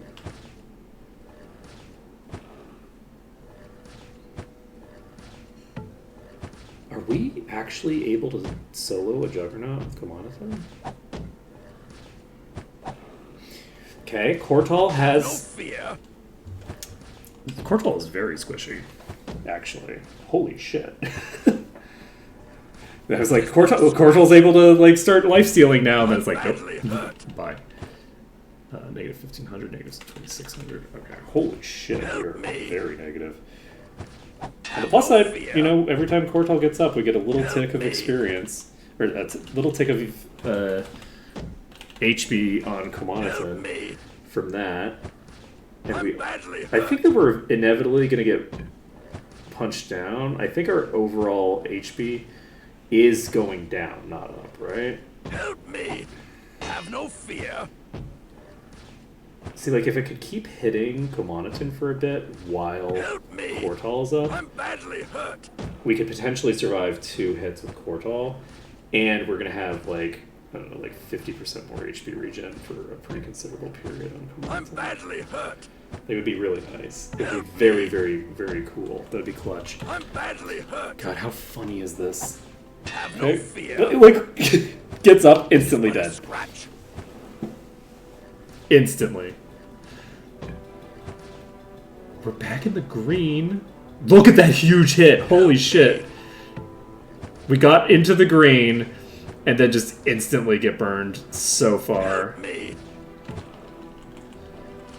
Help me. Yeah, go for it, Cortal. I believe in you. Oh, we got a few hits off. We're at full HP? Instantly from full? No match for me. Oh my god.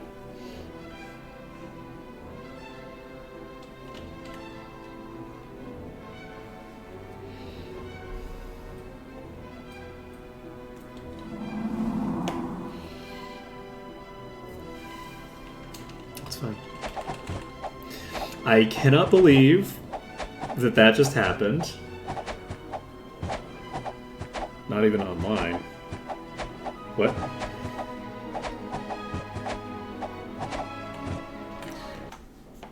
Oh no.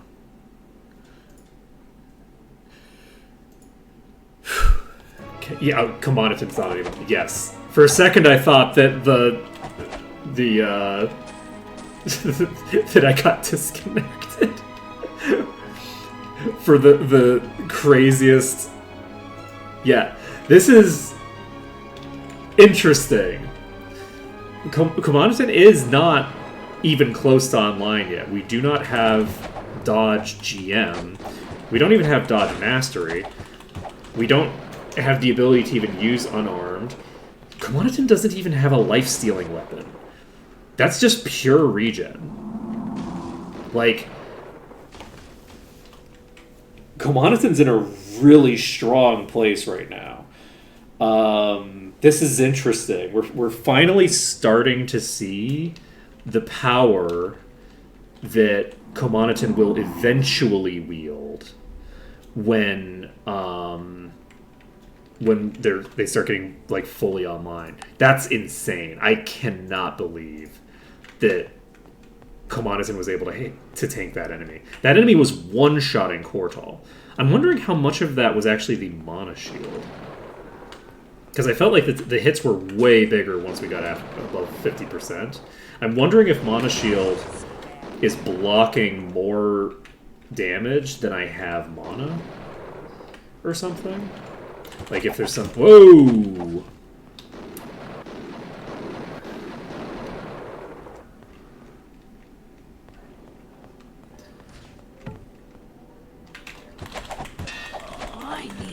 Okay, we've established that we're not going to be able to just clutch the Demolisher that way. We might be able to do it by kiting it, though, right? I mean, maybe, if not for the fact that it's going to do that. Yoink!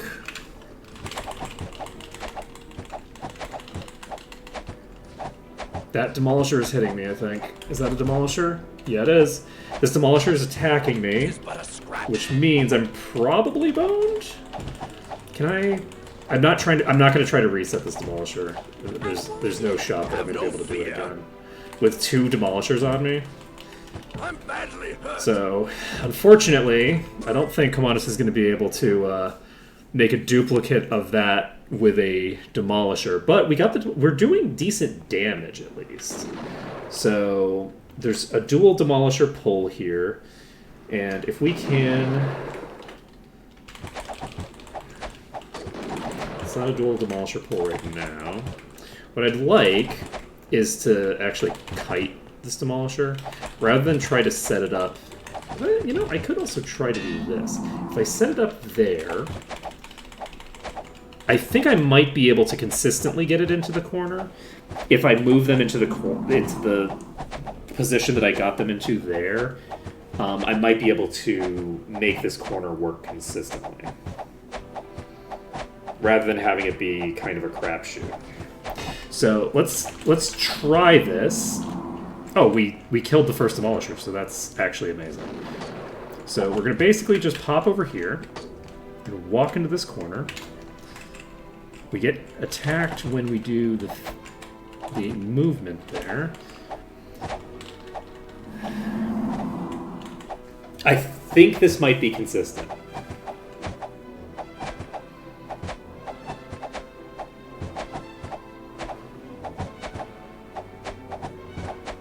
I think I might save fairly liberally here. Just because we're now about not quite a quarter of the way to where we need to be. And my hope is that things get easier as we're able to pull smaller packs at once. So I'm just going to keep saving aggressively. Okay, we got one more enemy. This is probably that Juggernaut. It's not. It's just a Charger. We're going to clear it. Or no. Is it Juggernaut? No, Demolisher. Demolisher. There's another Demolisher in this room. There's also a top-tier boulder in this room. We know that much. That is a lot of enemies, so we're going to rotate into this room back here. I'm going to wait for them to come to me here. And I think I'm going to just try to solo this right now. We've established that Kamanaton can literally solo a Juggernaut eventually. But I'd like to just burn through them as quickly as we can until the Demolisher shows up. Once the Demolisher shows up,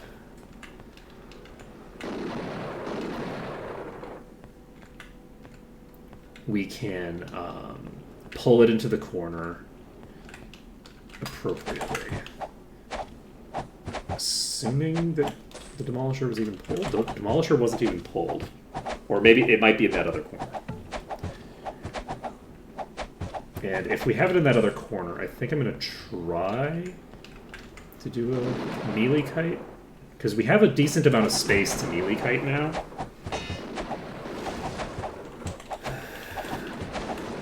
But, like, I don't feel a strong need to, like, save that progress. I don't need...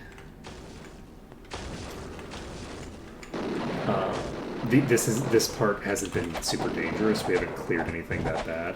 So I think once we clear this pack, we'll save again, just because we've made a lot of like total progress. And I'm a little concerned about... Ow! I've only seen the one Demolisher at this point, right? So I don't know where the other Demolisher is. It might have actually been a Demolisher from a different pack.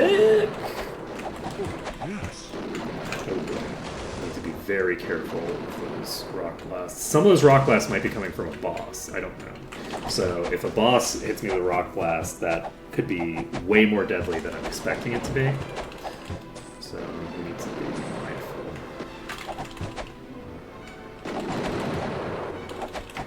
That. Okay. And do I want to... Okay, I think that might be everybody in there.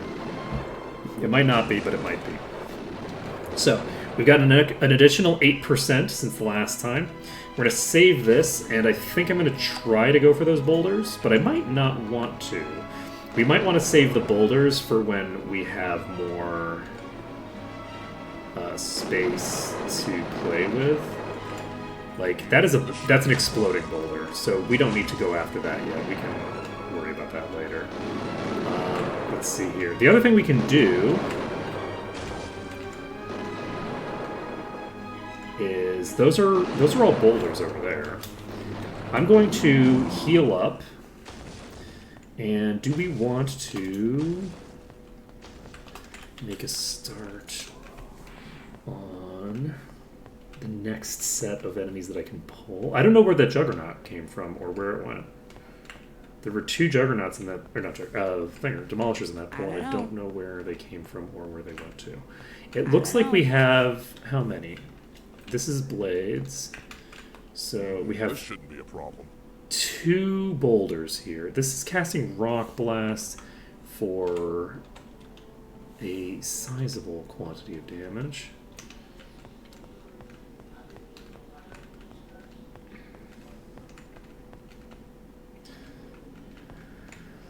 Let's see. So, boulders of low tier here. We have Rock Blast enemy here. Do we have the ability to to clear you without being exposed to anybody else. I think I might be. We're gonna find out.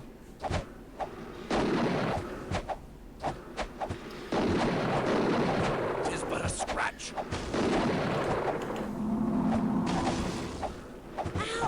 The fewer enemies I have in play, the better.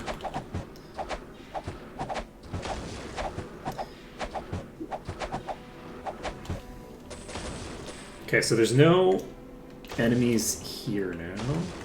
Can I hit you from this wall? I don't think I can hit you from here, right? You can hit me from here. Okay. Enchantment protects all run from death. Indeed.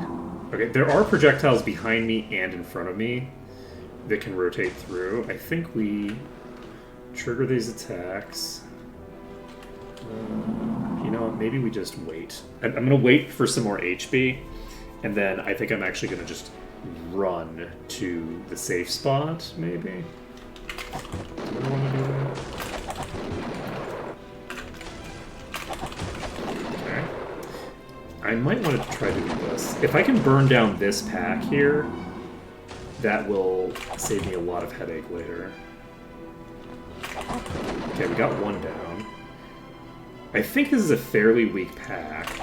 The difficulty is the fact that there's that other pack on the other side that's got the ability to shoot rock blasts into my face.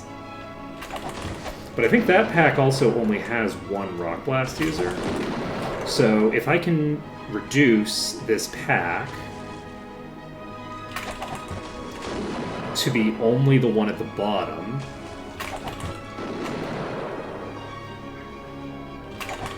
I think we will be in pretty good shape.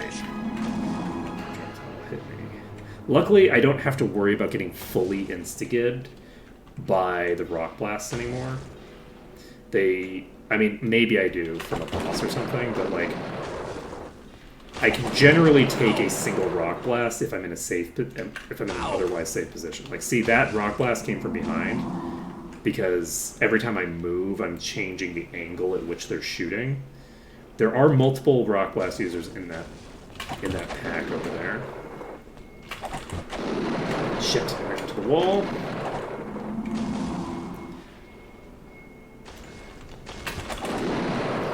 And basically, if I can burn down this pack, I think that'll translate pretty effectively into the ability to burn down the bottom pack. If I can burn down the pack to the south, I'll have the entire middle chamber secure. And with the entire middle chamber secure, I think we'll be in pretty good shape moving forward. We have you just doing your thing. It's like a little tiny baby that is barely worth killing, but because of the crossfire element of it, I think I do want to do it. So once we burn down this one, which is now, we can heal up, and then I think I'm just going to dive over there. Okay. So now we're over here. I think I actually just saw two projectiles reflect at the same time, so there might actually be two top tiers in there. But we're at 30%. We have 7 saves, so we're doing okay, I think. I should be saving back and forth between danger and Dinger, but I haven't been. Let's see here. I don't know. Okay, that was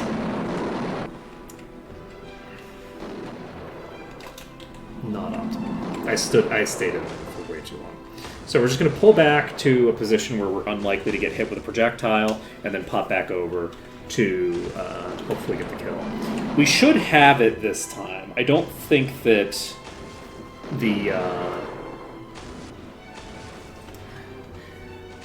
I don't think the bosses are going to stop me from clearing. I think we'll be okay. That's one direction. Like, if we get a venomous boulder in a really bad position, I could see that causing a problem.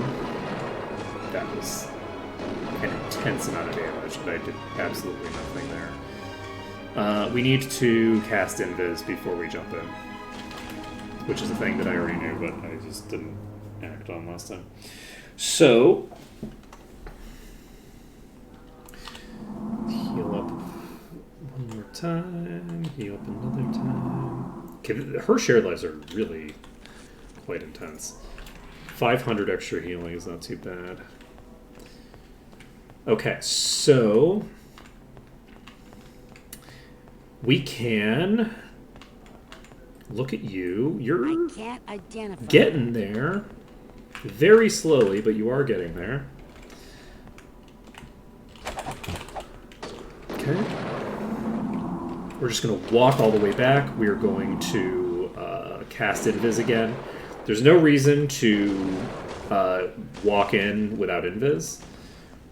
We have the mana regen to cast it as much as we want. So this allows us to make the opening, and then it's only going to get like a couple of attacks on us before we are able to get out of there. I don't know. So we made a little bit of progress here. We have aggroed some extra enemies down there. Are those boulders or are those mobile? So we'll find out. I think they're probably boulders. So I think we're okay in that regard. My hope is that we can clear this center room. I don't know if I want to clear this left room yet. I might want to wait to clear that room until after I have gotten past 65%. A boss boulder is just a really big problem for me that I don't necessarily have a very good answer to. Whereas this is a pack that has a single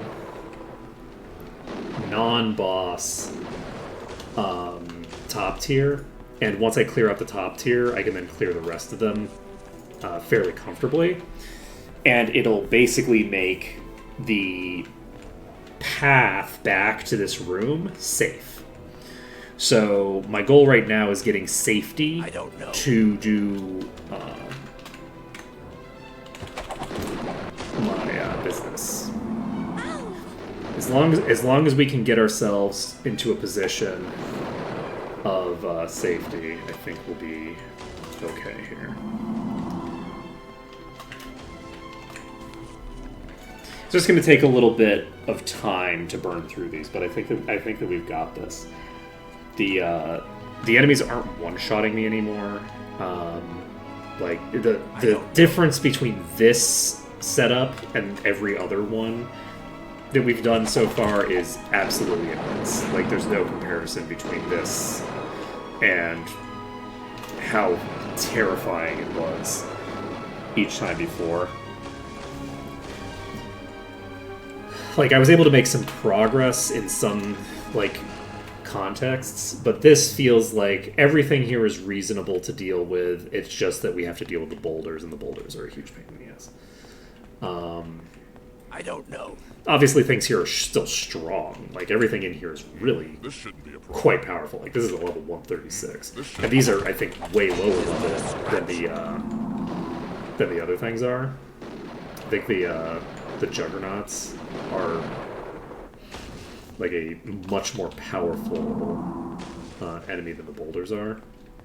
So getting a 136 on the boulders is pretty high. Though I guess we're like what, 120 now? So you know, we're getting there. Maybe, allegedly.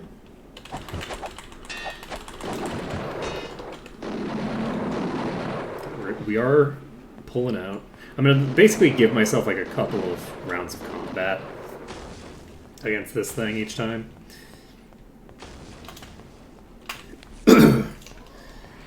Now that it's lower, I'd like to try to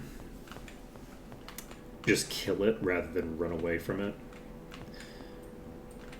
We're probably going to need 2 more rounds of this, would be my guess, but we're definitely not doing it this round. Not if we miss with every attack, basically.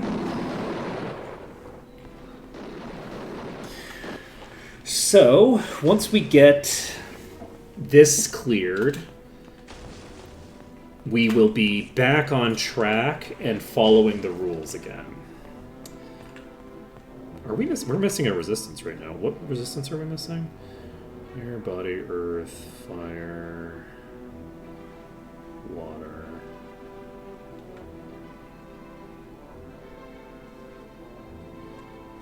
Body. Is it mind, maybe? I'm probably missing mind resistance. Yeah, I don't have mind resistance. Okay, I don't even have the spell, I don't think. Alright.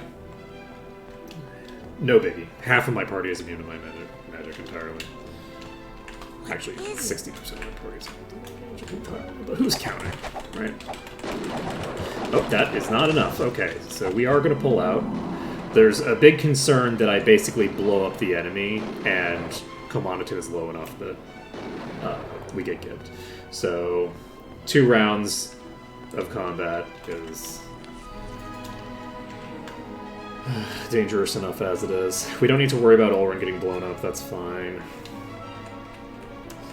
And we can go over here, take a look at you. You're basically dead, so we might not even get a single round of combat out of this thing. There we go. Instantly dead. Commoditum's low enough that we're just going to leave. Actually. But we've now killed the big one, and with that one dead, we should be able to just jump in there and fight off the rest, I think.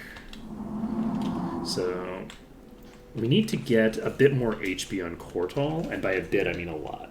Kortal only has 2,700 HP. So, if we can get Kortal like a single dedicated HP item, I think we'll be in a very good position, just kind of generally off the back of that. We're actually taking a pretty decent amount of damage here. I am actually going to pull out without having killed any of them, which is unfortunate, but you gotta do what you gotta do. Once we've got Kortal's HP up a bit, because he's getting burst down really fast.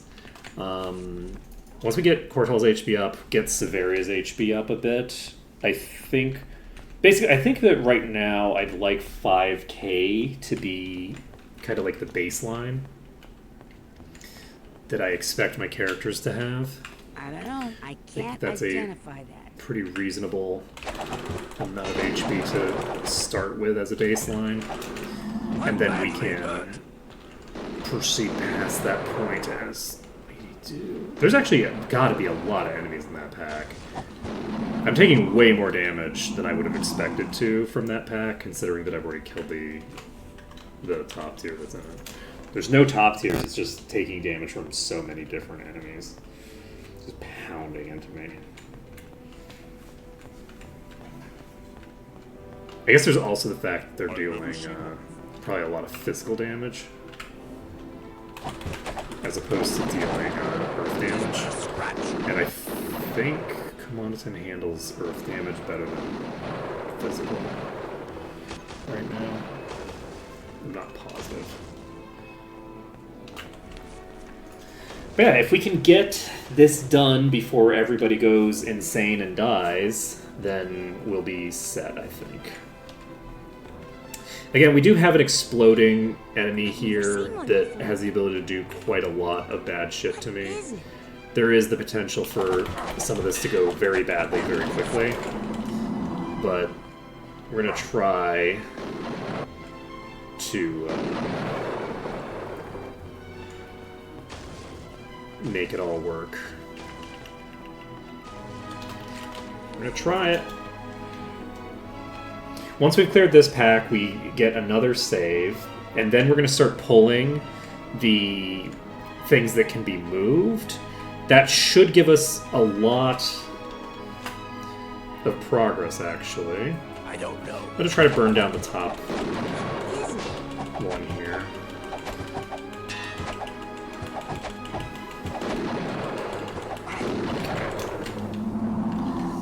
Okay, that's all fine.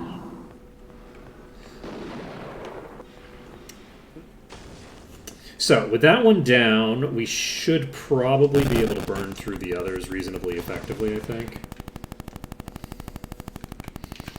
I could be wrong, but that's my estimation. Oh shit, shared life breaks into this. Good to know. Not everything does, but shared life does. Okay. So I can't just throw heals out while I'm invisible. That's good to know.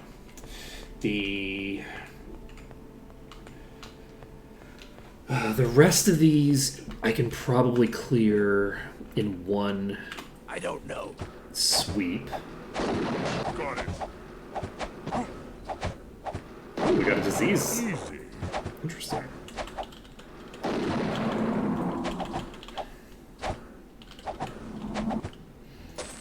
Okay. So this pack is cleared. We now have the pack down here to clear. We have this pack up here to clear, but this pack up here we're not clearing for a long time. This pack isn't getting cleared until after we've cleared basically the whole dungeon, because this pack requires that we get in range to visibility range of like everything in those corners. So no shot, right? That's not happening anytime soon. So instead, we're gonna go south. I'd like to clear out the southern bend completely, if I can.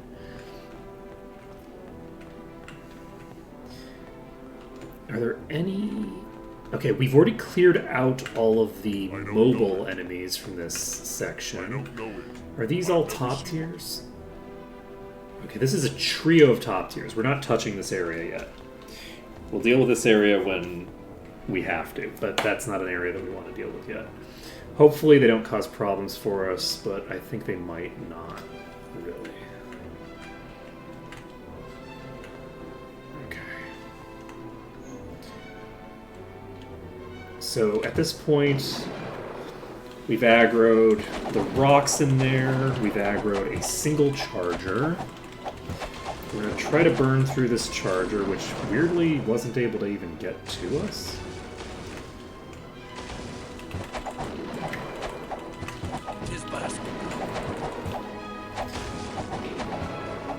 Can I... No, there's multiple juggernauts on me. Oh god, this is a problem.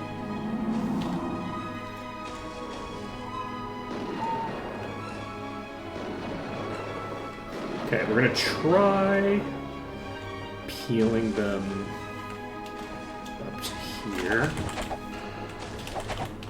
And we only have 3 in play right now. I think they're all in a position where we should be able to get them locked here. And I stand corrected, one of them is definitely not. Are we getting hit by both of them? No. One of these is a charger, so... Both of these are chargers, actually, so we're fine. Okay, we're all set. Got it. Everything here is fine. We can clear out this juggernaut. There's another juggernaut Got it. next to it, question mark? Nope. Okay, don't know when I cleared out the other juggernaut, but that's great. We're going to go check the room. I'm so glad that I'm immune to instant death right now. Such a clutch immunity to have. Those are sticking around. Okay, who is in this room now? We still have a demolisher left. I can try just kiting this.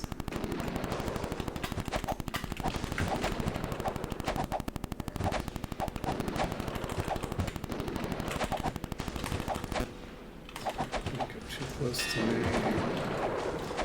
That mischance isn't really a problem. Yeah, we I need healing. are in trouble. We're in deep shit. Okay. That's probably going to be okay, but that's a concern. I'll just drop myself into instigate range for no reason. Okay, we're going to try this.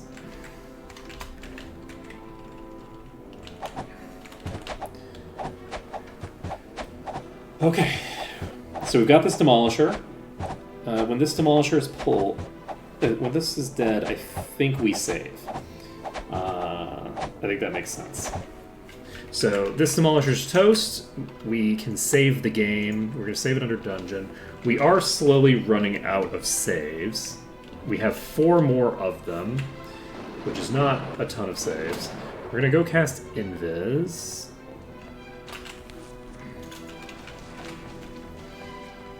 And then once we cast Invis, we're going to go back to that room. We're going to take a look at what enemies are in that room now.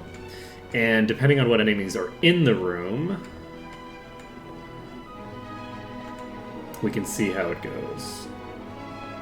I've never seen one. Okay, this is a top tier, right? Yes, it is. I'm going to start working on this top tier.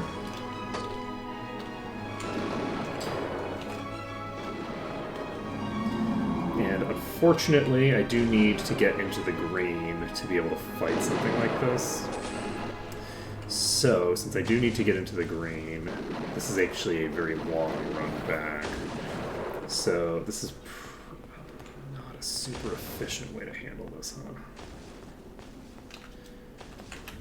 Do I want to try to clear this one, or do I want to wait until I've cleared out the ones closer to it? So that I can get I don't think I can get a save in that corridor anyway. So since I don't think I can get a save in that corridor anyway, I think I do want... I don't know. Wait, is that another top tier? I don't know. Is there more than one? No, I was hitting the wrong enemy. This shouldn't be a problem. You're not a top tier. Let's fight. Okay, so with that being the case, this corner is not a useful corner for me, really.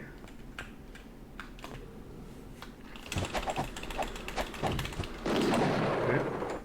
That wasn't so bad. Do I want... I don't think there's any reason to try to do that without...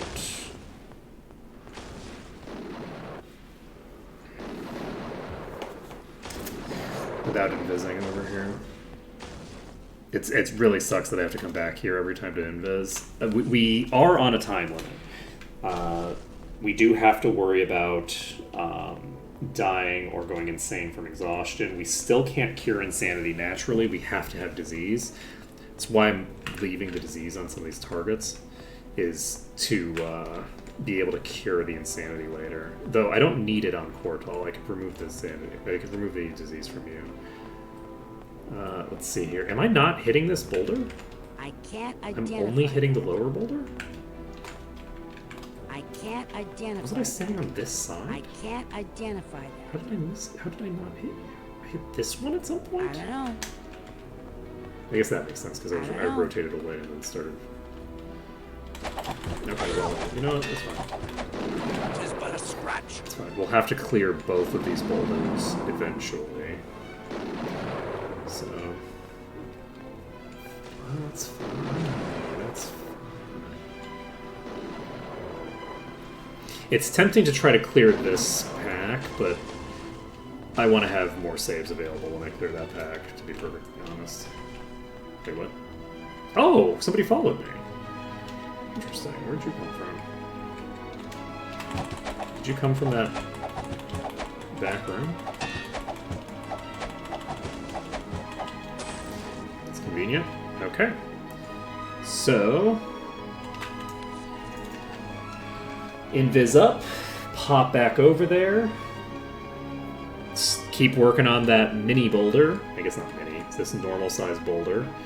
Then once we've got the normal size boulder cleared, we will hopefully have free access to hitting the big one. I was pretty sure that my cursor was over the big one when I started attacking on both of those occasions, but... I don't know. I don't know.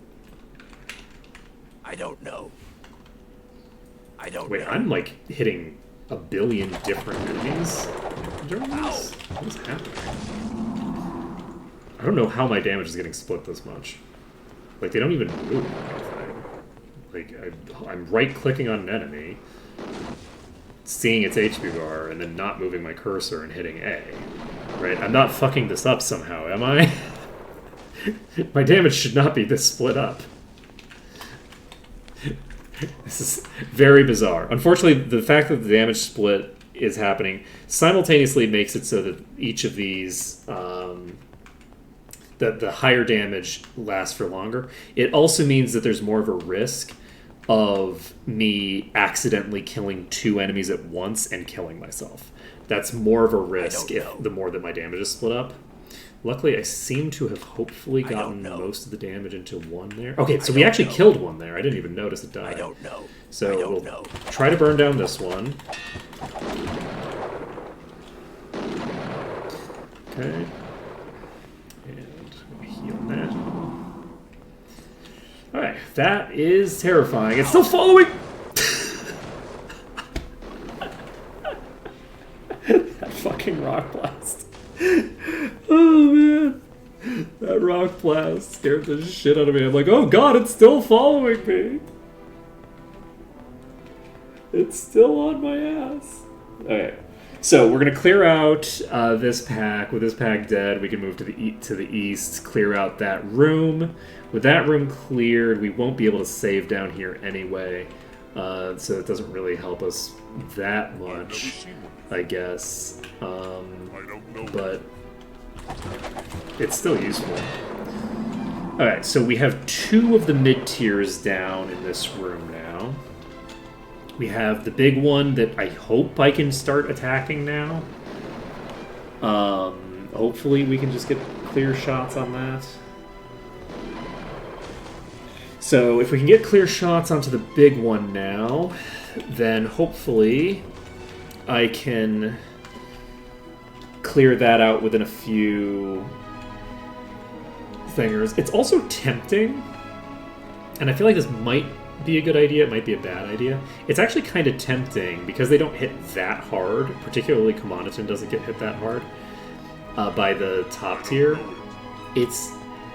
I might actually want to clear out the others first, just because they're so much easier to purge. Like, it only takes like a couple of rounds of combat to do major damage to this boulder here. Like, we've got this thing almost dead. So that thing's gonna die, like, the second we enter combat with it next. So, which is unfortunate in some ways, because it means that we're gonna have a shit ton of damage at the start of the pull instead of toward the end of the pull. But I did want to get out of there. We were in there for quite a while, and the damage can stack up very quickly, even though Commoditon is obviously, at this point, completely uninjured. So... God, Commoditon... Once we get Commoditon a lifesteal staff, this is going to be fucking crazy. It's going to be so nuts. Like, not even, like, when we get Commoditon online. Just when we get Commoditon any lifesteal. I don't know. Any lifesteal is going to be such a game-changing event, you know? Okay, we've got the regen caster dead. So let's get ourselves tagged in the back with a thing. We don't even have the ability to see them as they're coming now. That's exciting. Love that for me. You'll note that I'm not casting Shared Life right now, as I, like, can't see which projectiles are where.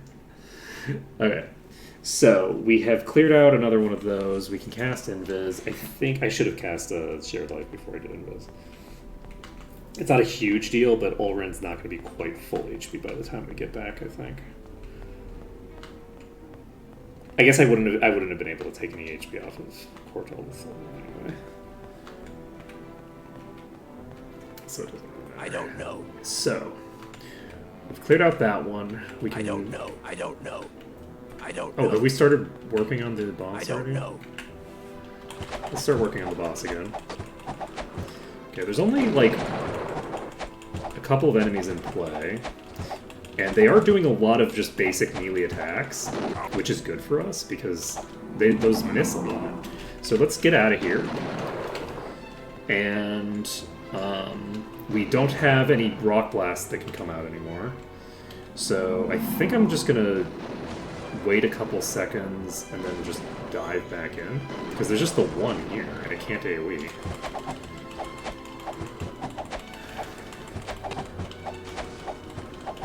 Okay. So that's mission successful. We've cleared out this room. Are you poisoned? Why'd your HP drop precipitously there? Weird. Can heal up.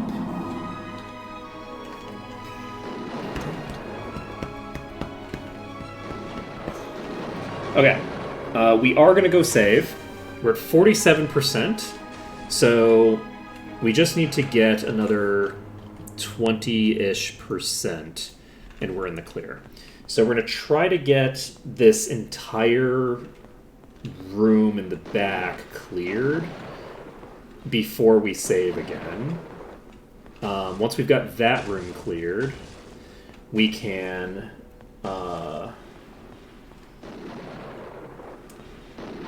start working on... We can basically just invis up and start pulling enemies from that other room as well. So the only ones that we've aggroed here are the rocks, I think. Did we already get all... Okay, we didn't get all of the dwarves. So we're fine. We just have a couple of weak dwarves to kill. Okay, that's not too difficult. And we have a nice entry here, actually. And these actually don't have any top tiers, question mark? I think these are all mid tier, basically. That wasn't so bad. So, alright, we just pop out of here. Go ahead and throw out a heal. Get ourselves below the regen threshold. And then...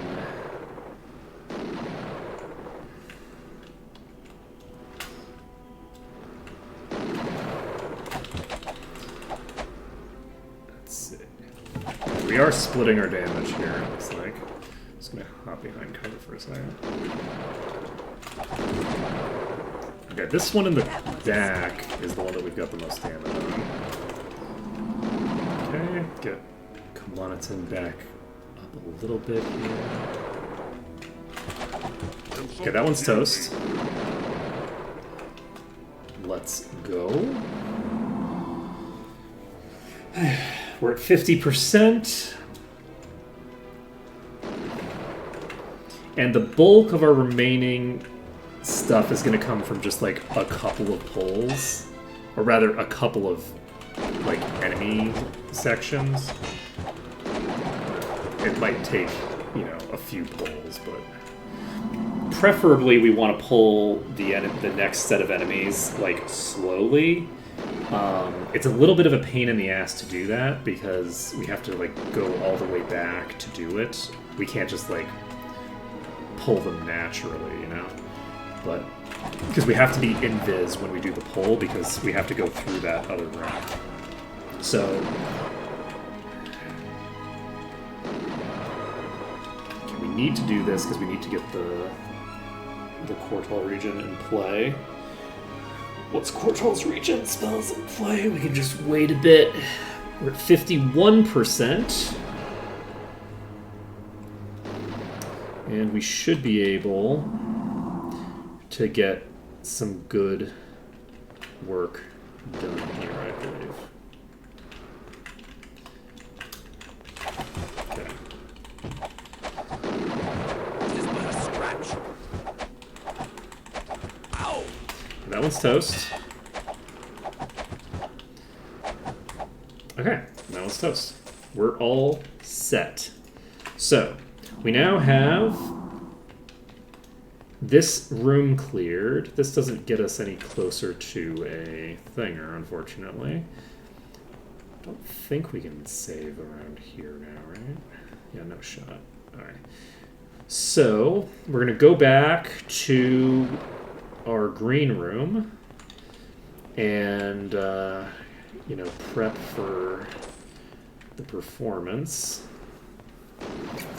And we're going to save the game and go invis. And that will get that job done. So, we'll invis first, and then we will save the game. And this is going pretty well.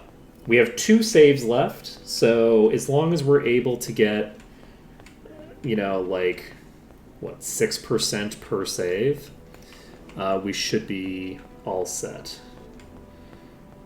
So I've never seen one. that is I don't know it. several top tiers, which is not super optimal for me. Looks like we are going to be pulling a shit ton of enemies with this pull. But the question... This corner might actually work now. It probably won't. Oh, wait. This corner isn't consistent. But this is a corner that works. In the sense that some of the enemies do, in fact, get blocked off here. That's good to know. So we're going to pull out of here. Get around this corner. Take the corner as tight as we can so that the enemies tend to go a different direction than they'd like to. Then, unfortunately, we have to take this corner less tight. And this Demolisher is going to kill me. So, unfortunately, the Demolisher did just fully solo me there. But the... Wait, can I pull it? Is that that might be the Demolisher over there. I might be able to just pull this now.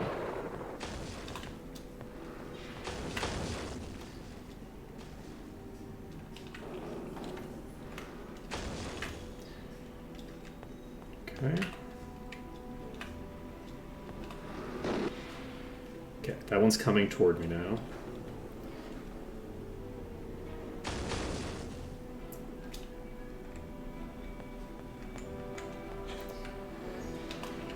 We'll see which one this is. It is the Demolisher. I want to try to pull this Demolisher into this corner and see if we can make this corner work here.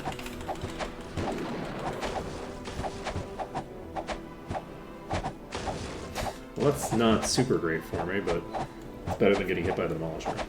So, I think we can use this corner for this purpose. We might need to be a little bit more careful about how we do the pulls. We're not going to try to go in there without invis, but we are going to, I think, go aggro them and then just go into that corner immediately. Or maybe pull ourselves... We'll workshop it. But we might be able to just use that corner to good effect now. Now that we've got the main room cleared, we have some corners of various degrees of viability. That's going to be clutch. That's going to save me a decent amount of time. It would save me a hell of a lot more time if...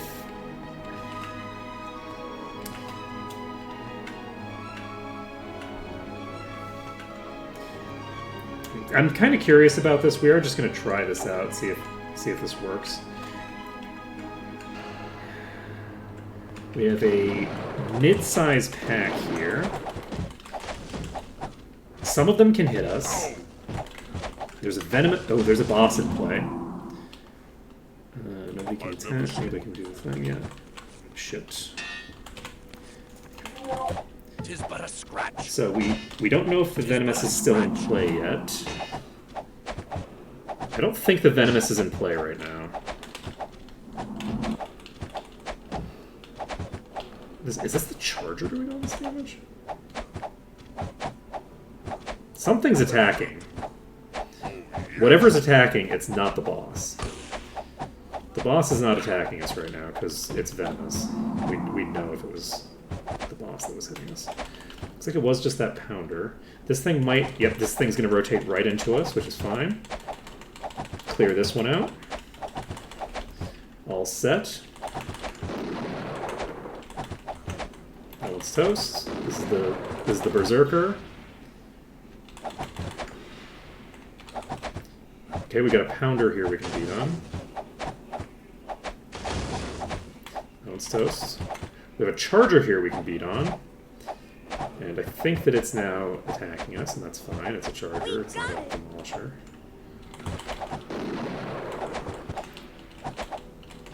Okay, we don't have an angle on this one at the moment. We do from here.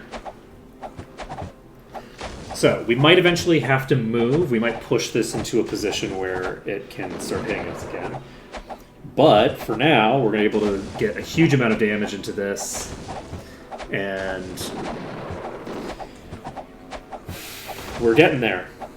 We're making the progress. So, once this is cleared, we'll have almost everything that we need to be able to leave the dungeon. Once we can leave the dungeon, we can go buy more food. So once we can buy more food, we'll have a food limit not for the dungeon, but a food limit for each pull, which is a huge deal. So if some of these pulls are going to involve like multiple of the top tiers all at once, right? And if we have multiple top tiers at once, that's kind of a crazy pull to try to burn down without saving. So what we can do is instead of having to do the whole fight without saving, we can basically save between pulls. And because of the fact that we're actually doing pretty good amounts of damage, we can probably get the first enemy killed before we even need to do anything particularly shenaniganry. So we've got actually all of the dwarves down.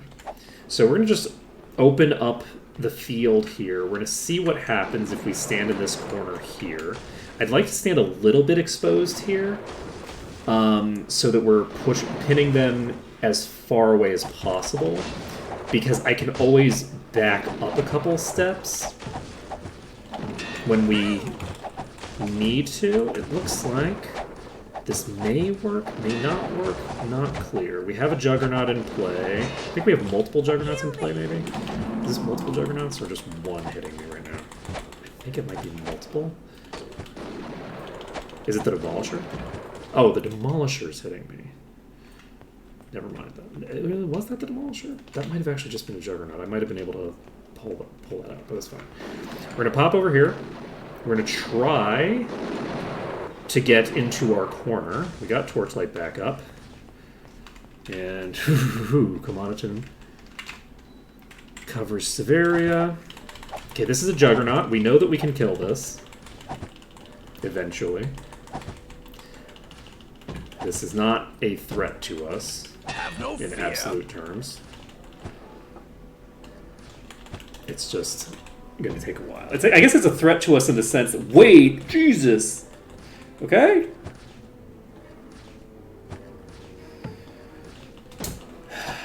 It's got to be the Mana thing, right? I'm badly hurt. It's got to be Mana Shield doing a lot of work there. If we get RNG'd down by this thing, I'm gonna laugh my ass off. If this thing manages to actually take me out, because it's, I think, way lower than the other one was. The other one was still, like, basically at full HP. So if this thing just manages to kill me, it's gonna be so funny. Have no fear. I believe in you, Kamanaton. I can't believe that happened. I'm actually surprised, because that we've established that I can last for a very, very long time. I was expecting to lose the previous time. This time I was like, okay, we don't actually have to survive very long against this. I think that we're probably going to be fine. And then, nope. Nope, not the case, actually. Okay, we did aggro one of the mobile units, so this is a Juggernaut. We can take out a Juggernaut. Famous last words and all that. Okay, Juggernaut's toast.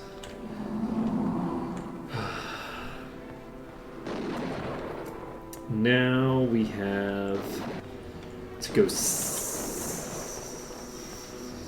Invis up.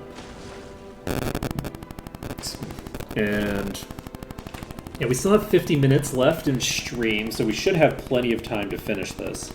What time is it right now? It is 4:11 on Sunday. We haven't gotten weak yet, so I don't think there's a significant risk that we die of exhaustion, because I don't think that the rest of these pulls are going to take that long. Some of these are really dangerous pulls, don't get me wrong. Like, some of these are going to be taking a long time, but I don't think that they're going to take so long that I risk falling over dead. That is a dual demolisher, both of which fully locked in.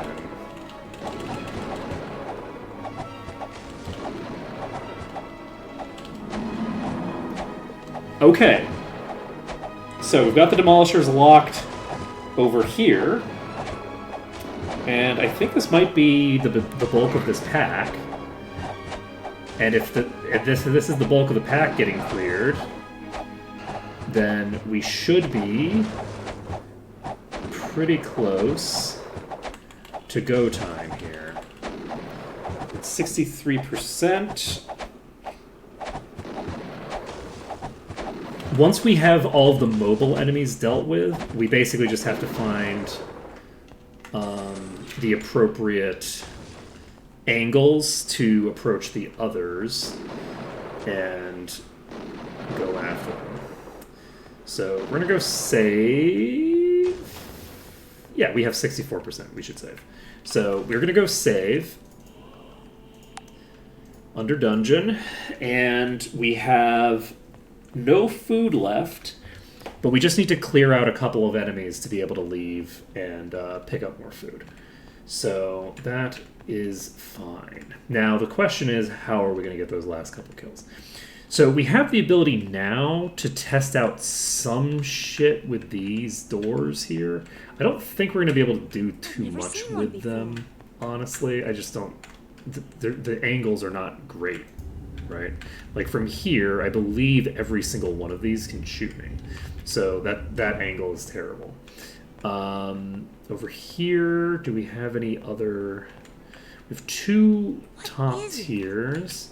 This is going to be a really rough thing to clear. Over here, we have at least two top tiers. What is it? So, I believe... There's two, right? Yeah, there's two. So, that's concerning. We don't have any really comfortable packs left in the dungeon. So, these packs back here are dangerous to go after because of their...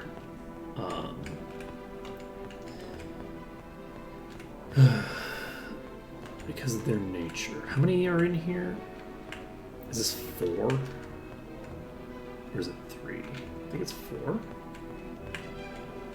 I think this is 4 top tiers in this room. This room's going to be horrifying. We can go ahead and open this.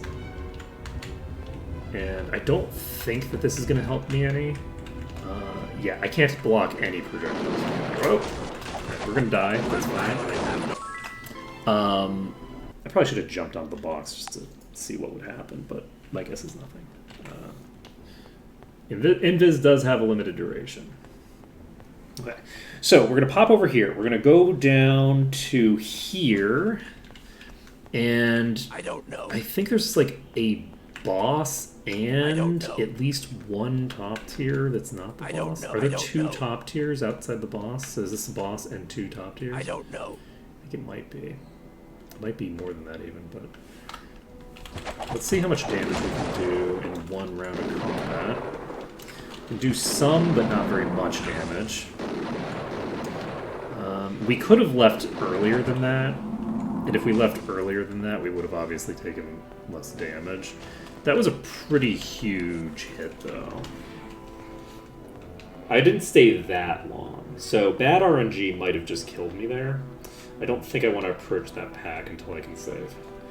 So, honestly, that leaves us in a pretty weak position. We need to get a little bit more clearance, and the issue is that every room left has multiple top tiers in play, I don't know it. and we can't invis our way to all of them. I'm wondering if we can get This is pretty far away. I'm wondering if we can get a... I think we have to we have to approach this room next, I think. I don't know that we have too much option. If we go to the other rooms, they're all, I think, more dangerous than this room. But maybe not. That did so much damage instantaneously. Right? Like, if that was the maximum damage I can take, then that's one thing. But if I could get burst heavier than that, because they might have all shot, they could have literally all shot me with a rock blast at once.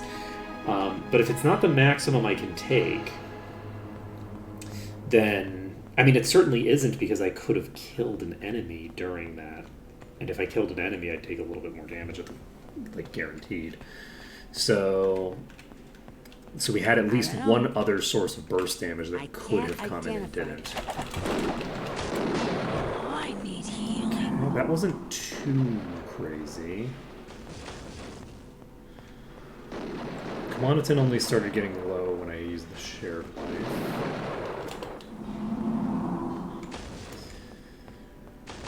Okay.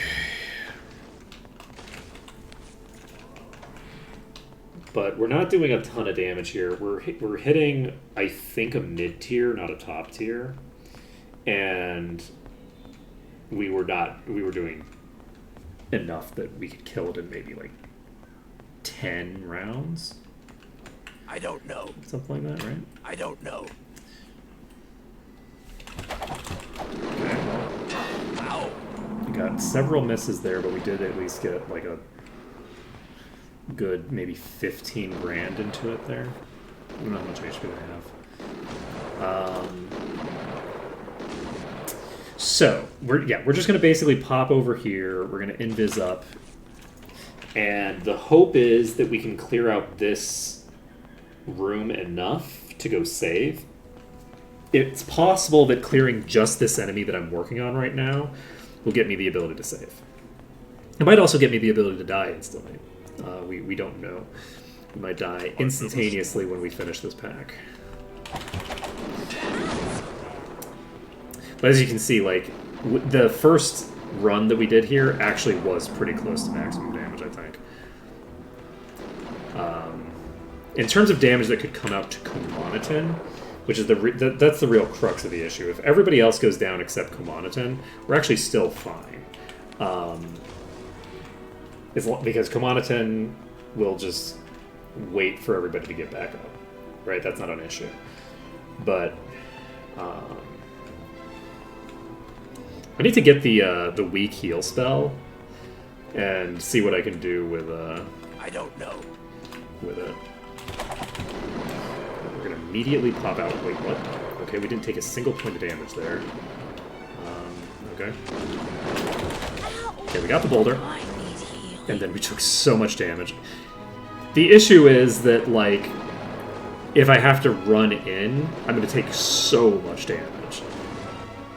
Just because I'm, like, running in. I think that was worth it, though.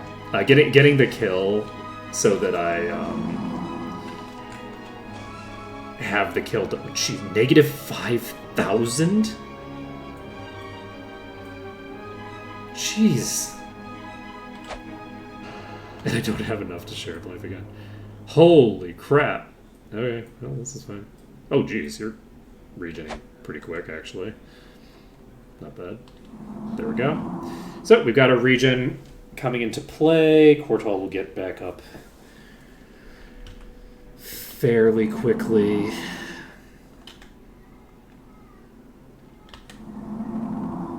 Okay. So, I think we are ready to invis up and go take a look at what we've got. So we've now got the first enemy cleared. We did not get enough to save, unfortunately. But it's, one less enemy to deal with. I don't know. Unfortunately, this entire pack is I don't know. top tiers practically. I could try clearing one of the babies and seeing if that lets me save. I think it might. Okay, we just need to do this one more time. So Potentially twice, but the little ones we can take out pretty easily, so we might as well. We might as well take those out. It's very quick to do. It's a little bit less burst damage potential later on. It's not a huge difference in overall damage, but the nice thing is that because we really only care about like Commoditon surviving, the AoEs, and because of the fact that the AoEs aren't actually that I don't know. over the top, I don't know. they're not like an insta-give automatically anymore. Whereas a lot of the time when we're doing this, if they use that spell and hit me, I need to reload. Like, whether that's like 10% of the time or 30% of the time or 100% of the time. Did I get the message? I don't know that I got the message. I don't remember. I might have gotten the message, it's just unnoticed. Doesn't matter. We're going to clear out the other little one, and then we will pop outside and save. If we don't get the message after we've gotten the next one I down, don't know. then we probably got it the first time. I just didn't notice.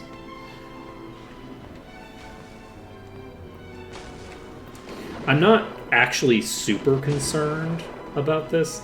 Because we have the immunity to instant death, I'm way less concerned than I otherwise would be. This really is something that's a manageable thing now. It's the unmanageable part of it is the stacks of them, right? Like you have 4 of these things in this room just pounding into me. And that's obviously an issue. So why did I do so little damage to you?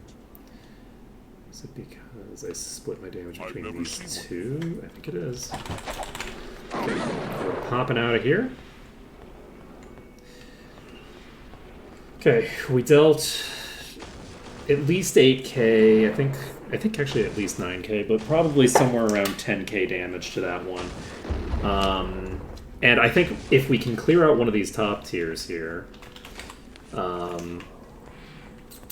then this will be a much more manageable pack. If we can make this a more manageable pack, we should be able to get the rest too. God, it's taking so long though. It's already 12:24. Do we have to go late today if we want to do this? I'm wondering if it makes sense to just bite the bullet there and take the extra time today so that I don't have to come back here tomorrow for this. Let's see here. I don't know how excited people are for me to do 2 streams of fighting boulders for hours on end, you know? So, let's see. I don't have anything that's that crazy critical. I could hypothetically do it.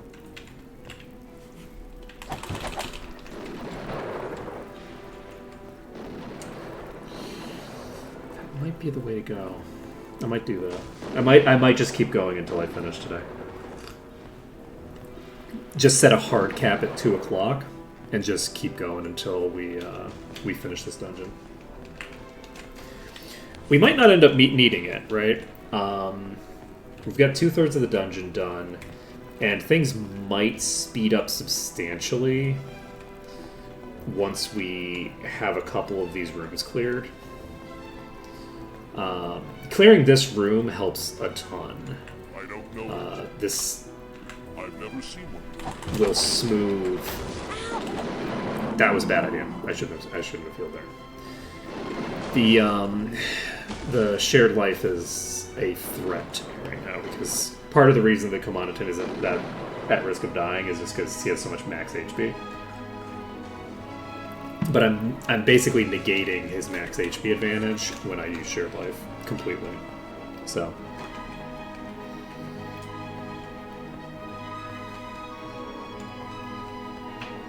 I mean, not. I guess I'm technically just like cutting it to a fifth of its initial value, like in theory. One could say. I can't identify them.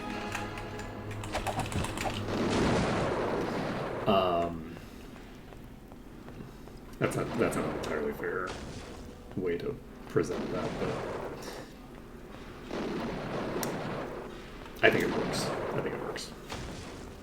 It's one of those kind of like, this is technically accurate in some ways of thinking about it, is technically inaccurate in other ways of thinking about it, and is of debatable utility as a communication in general.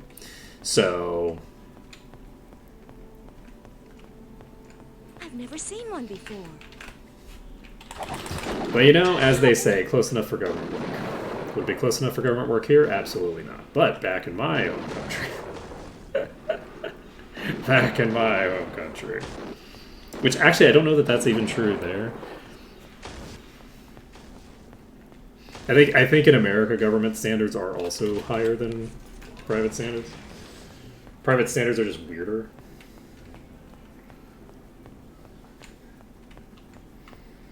I think we've actually come full circle in that regard, actually. And we never left that entirely. But I don't know it. because like the phrase originally meant up to the highest standard possible, because government standards were higher than private standards. And then over decades and decades and decades of deliberately undermining the federal government's ability to do anything, it came to take on an ironic meaning of like, you know, oh, okay, you know, good enough, right? But since we're now in late stage capitalism and all the money is being extracted by making everything worse continuously, the government might actually be back above the private standards. And in some cases, they never left. Like the U.S. Post Office is like legitimately like an amazing institution. It does incredibly impressive work on a very tight budget, despite continual interference from politicians deliberately trying to make it non-functional.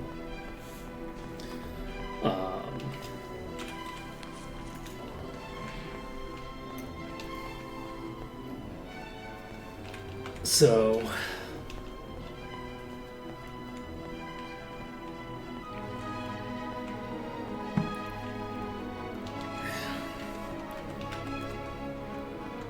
I don't know it. okay, that was a pretty good hit. The hope is that we don't get insta-gibbed when we actually get the thing. Because we might, on the round that... If we get, like, a high damage incoming on the round that we kill this thing, we might just die. And that'll be really funny. I do think that once we've cleared it... Once we've cleared this big one, the other three will have low enough damage that I don't have to be afraid of getting insta-gibbed anymore. I'm still concerned about it right now. Even though it hasn't really come close to coming true yet.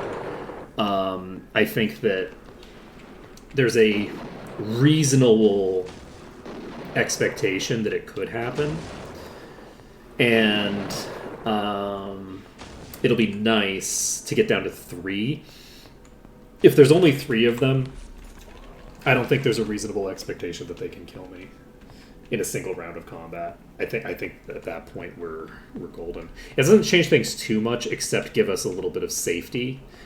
Unfortunately, we are taking so much time, both in game and out of game. It takes a long time to keep making this run back and forth. So, but we can't just like run into them. We have to be invisible when we make the approach. If we are not invisible when we make the approach, we take like 1 billion times as much damage. That's not true. It's like probably triple the damage to get a single round of combat in. Like it's way more than you'd think, because they start getting aggroed before you even get into line of sight, really. and then so they're going to start the projectiles. They're going to basically hit you as you're coming out of cover in the first place, and then they're going to start, you know, chaining attacks to you while you're approaching. And that actually is interesting. We did... Oh, fuck. We are fine. That's the message we were looking for. So it did not, in fact, proc earlier. Good to know. We are going to invis, and then we're going to walk outside and save. We've cleared out one of the big enemies there, and what we want to do now is basically just get the ability to save at will, and then continue with that pack probably. We need to leave. That's the goal right now. Is basically just get ourselves into position to be able to really just go to town on them. So we'll see how it goes. But I think that we'll be able to get it done. It's just, I don't know if we can get it done in 28 minutes, you know what I mean? I also don't know if we can get it done before, you know, in 26 in-game hours, which takes some period of time. Join the party. Any delicacy you like. Wait, is it just a minute is a second? I think it is, right? So 26 hours is just 26 real-time minutes.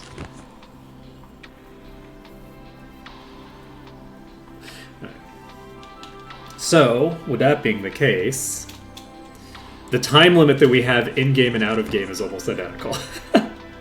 That's actually not entirely true. I'm going to spend a lot of time with the game time paused when I'm like in my spell book, or I'm saving, or I'm reloading because I died. So that's interesting. In the dead center here, we're in the green? No, not anymore. We were in the green in the dead center for a second because of the... because we were elevated. So, I'm gonna try... And you? That is concerning. I was not hitting the target that I thought I was. Can I get a little further south? I can! Nice! We can invis over here now. We probably could that whole time. Don't judge me. I've never seen one before. Okay. I've never seen one. So this, I think, is a mid-tier that's just sitting here that I didn't notice before. I need healing. It's no big deal. Man, this is fucking life-changing. This is such a shorter trip. This is a really short trip by comparison to what we were just doing. I can't identify that. Alright, so... I can't identify that. This is a mid-tier. I'm not supposed to do that. Okay, I need to not die, because any deaths that I get will be disrupting my timing on finishing. So we need to I can't identify. try to make this work. I don't know. Taking a lot of damage now. We're like taking more damage than I would have expected. Right?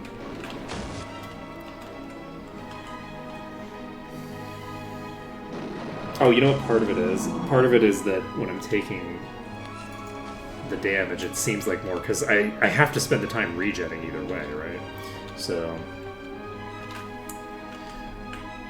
I don't know. So, but I think that also I'm just way... Yeah, I think we stay here instead. Because the other place that we were fighting from is... I shouldn't have done that. I shouldn't have done that yet. Let's see here. I'm going to save, actually. We're going to save this under danger. We have plenty of saves available. So we're going to save it. We're going to pop back over here. We now have the ability to save like almost 20 times. So that's done. We can cure weakness. And it now matters quite a lot how much damage I take on a given round, because if I take less damage, I don't know. I am more prepped for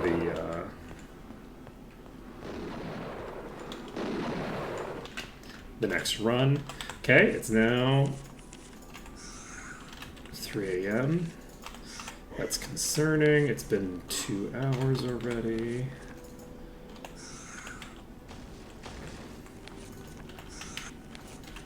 Okay, so you need to cast Invis now. Okay. And if we do have to reload for I don't know. for deaths, that's okay. I don't know. But I would prefer not to have to. If I can get away with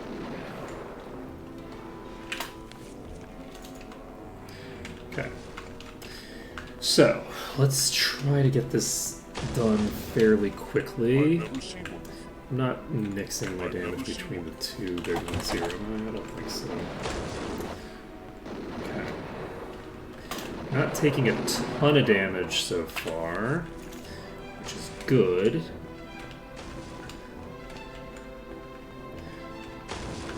I don't know it. We're also not dealing a ton of damage so far, unfortunately.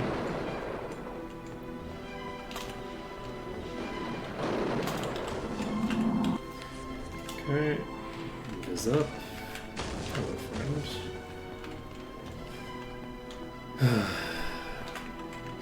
We'll walk past my old friends.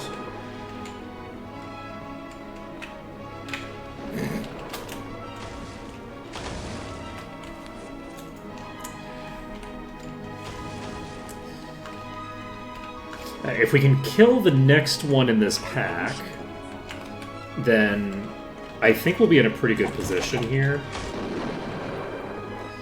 for the next wave. That should get us a lot closer to where we want to be. I've never seen one. Once we clear this one out, I'm going to go save. I guess I could just be saving along the way, which makes a degree of sense. Yeah, I'll throw out another save. I think I'm only going to save on this one for this pack. I don't think I feel much reason to do it once I've cleared out enough that there's only two of them left. With only two of them left, the risk factor of getting burst down should be fairly low. So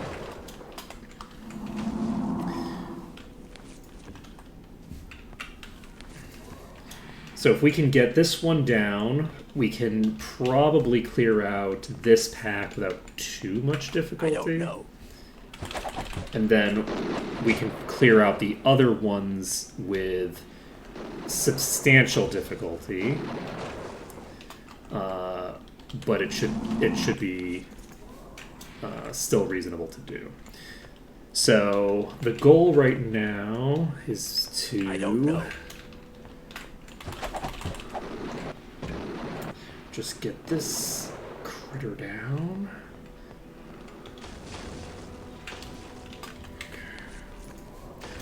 Don't want a shared life when Cortell's the one who's that injured. Okay, let's see. Okay, we're pretty close.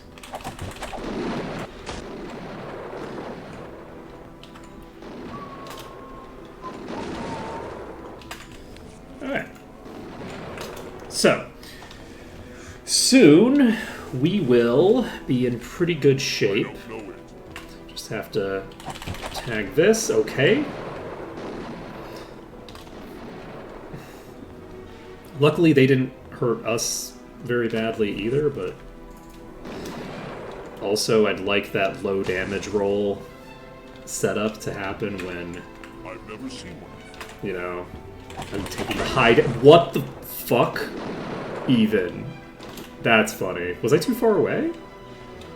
Or did I just miss? I felt like I was pretty close to it. That was pretty funny. Let's see here. Okay. So, that one's cleared. We can go ahead and save now that we've got the enemy down. So we're now past the point where we need to worry about death too much. And we can invis up and just pop back in there, and then I immediately trigger a trap. Because we're cool like that. I don't know. Alright, we've got this one here to deal with. I don't know. And this one here. I don't know. Wait, this is 3 enemies, isn't it? Is it? It's so hard to tell them apart, honestly. But yeah, we unfortunately still can't just, like, approach into them. They just do too much damage for that. So we do still need to get the invis. But luckily, we don't have to go that far for the invis now. So we can get to you again, and yeah, there are several boulders in that pack. Okay, healing up. Casting invis. And hopefully I don't know. deal the damage to the top one. Okay, we got some good hits there. Got over 10k damage in that wave of attacks. We're going to wait until Quartal is a bit higher, I think. Quartal, I think, might have the highest regen. Might be Commoditon. Alright, next is... I don't know. This again. Okay. This is fine. We do need to get Quartal up in order to take advantage of the regen on everybody else. So go ahead and do this twice. We will invis and we will pop back over here. We are taking still pretty considerable amounts of damage. But hopefully this will get a bit measured out over time. Okay, there's a rock blast on me right now. I was just walking in lockstep with that rock blast for so long. It was like inside my cursor, or inside my, my icon here. I don't know it.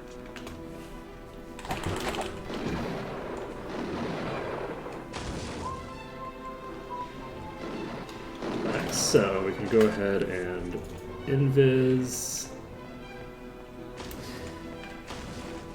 Pop back over. How are you doing? You're doing not so well anymore. I unfortunately hit you for basically nothing. So it's just like a wasted round, but that's okay. Should have shared life with Sortira, not with you. Waste of time. Let's go. We have 16 minutes left. I don't know. And we've barely touched this thing. That's rough. Yeah, these final packs are going to be so much slower.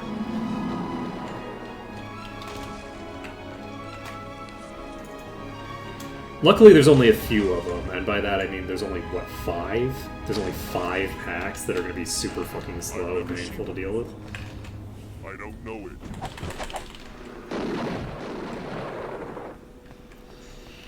So, you know, that's convenient for us, I guess. So, invis up. And, yeah, given how much time this is taking, I think we are going to just have to do another stream. I don't know if I can finish this by 2. I might be able to, but I'm actually not sure. Because we're taking a really long time to clear this pack. And this is not the biggest pack. It's not the smallest, but it's definitely not the biggest. So, like, I don't know. It's one of them, though. I think this might be the second biggest pack, right? In terms of threat level. So, and the threat level is the thing that matters the most, honestly. Being able to get, like, a couple of rounds of combat in periodically is pretty damn useful. And there's no shot of that with this pack. This pack is way too threatening for that.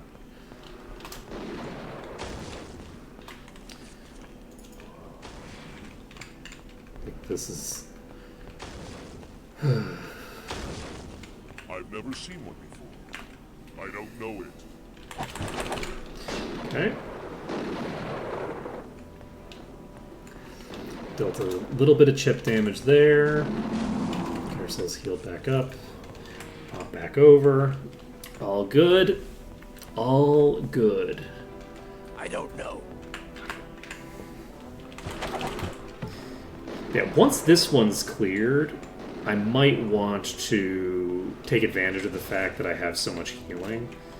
Or not healing, so much save potential to honestly just stand there and blow up the last one, or to blow up the little ones I don't know.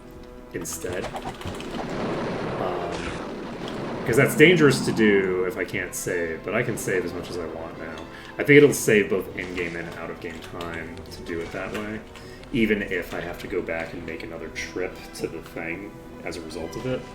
Because we're trekking so far every I've time never seen one before. we have a pack that we need to do this for. I cannot get what I need there. Okay. We're gonna just pop over now. We spent a long time taking damage there. We're doing okay. We are making the progress. Unfortunately, I don't think we're making the progress fast enough to actually clear the dungeon before 1 o'clock, or 2 o'clock for that matter. I don't know. So we're probably going to have another stream of this tomorrow. We did just kill a different one, so yeah, I have confirmation of something that I was a little concerned of there. I think we did kill the one that isn't the top tier, which is a concern. I might be wrong. I might have misinterpreted how that went down, but I feel like we killed the top tier. But yes, we were definitely doing damage to every single enemy in this pack. Every single one of these fucking things is injured. Terrible. We're gonna blow this one up. We're gonna get behind cover. We're gonna heal up. Alright, so this pack is actually very close to finished. We're almost done with this pack. All we need to do is clear out I don't know it. the rest of the ones over here. We already, yeah, that one was, there were 3, we were hitting 4 enemies that whole time. That whole time we were mixing our damage between 4 boulders. Okay, well that's... I can't identify that. That's fine. That does mean... Is this the last one? This might be the last one. So I'm just going to stand here for a bit, and then we're going to immediately leave, because Commandant's going to get hit to half HP. We're going to heal up, and we shouldn't have done that, actually. We're going to just jump back in. I've never seen one before. Okay, now we need to pull out, because we need to heal up a bit. So, we go back here, we are just going to invis, and then we're going to jump back in on this with HP and a clean entry. So I can probably kill this here, let's just do that. Okay, we're done. So, we've cleared that one out. We don't have either of our healers up, but that's okay. And we will... do this. Okay. Let's save it up under what, dungeon? Yeah, let's save it under dungeon. Because I should probably cast invis. So we've now cleared 2 of these chests. We have 10 minutes left. And we're gonna try... Do we want to try this room? Yeah, let's try this room. I don't know how many of these boulders are here. I just saved. I'm going to sit here for a little bit, and then we're going to run when I feel the need to. Which is Alright. And then... So this will hopefully be able to clear this room here. If I can clear this room here, I'll feel pretty good about that. And once we do that, I think we will loot the chests in this room. We'll loot the bodies in this room as well. and we'll do one final save, and then we'll end stream for today and come back to this tomorrow. know. We got through a lot of this thing's HP. I think we are hitting both of them, maybe not. No, we're just hitting one. If somebody's unconscious, we're leaving. Damage can escalate very rapidly from there, and we should be good to go. So, do we need to... Yeah, we need to cast at least one more of these. I think we're fine now. Invis up, get back in there. And we need to be a little bit careful here. We can't take a long time bursting this last one down, or this first one down, because I don't know. We don't want to get blown up. I don't know. But it's not low enough, I think, for me to be in that much danger of it dying here. So, did it die, or is that just damage from it not dying? Because holy shit, I got fucked up there. Whoa.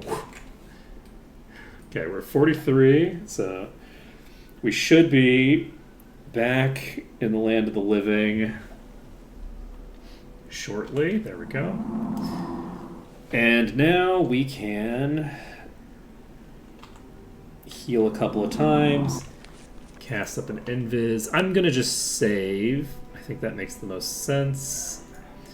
And we should be able to clear this one out before we need to end. Then we can take a look at the chests, see if there's anything cool in there. This is a pretty high level dungeon compared to what we've been doing, so I feel like there's a decent chance of finding some cool stuff in here. I'm hoping to find some stuff that like we can't use yet. I think that would be a lot of fun.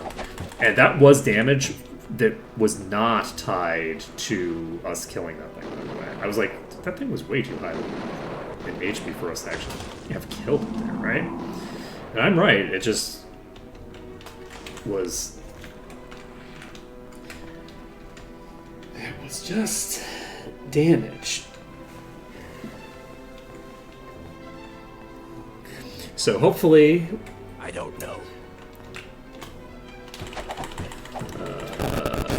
That had to have done it, right? There's no shot that we didn't kill that thing.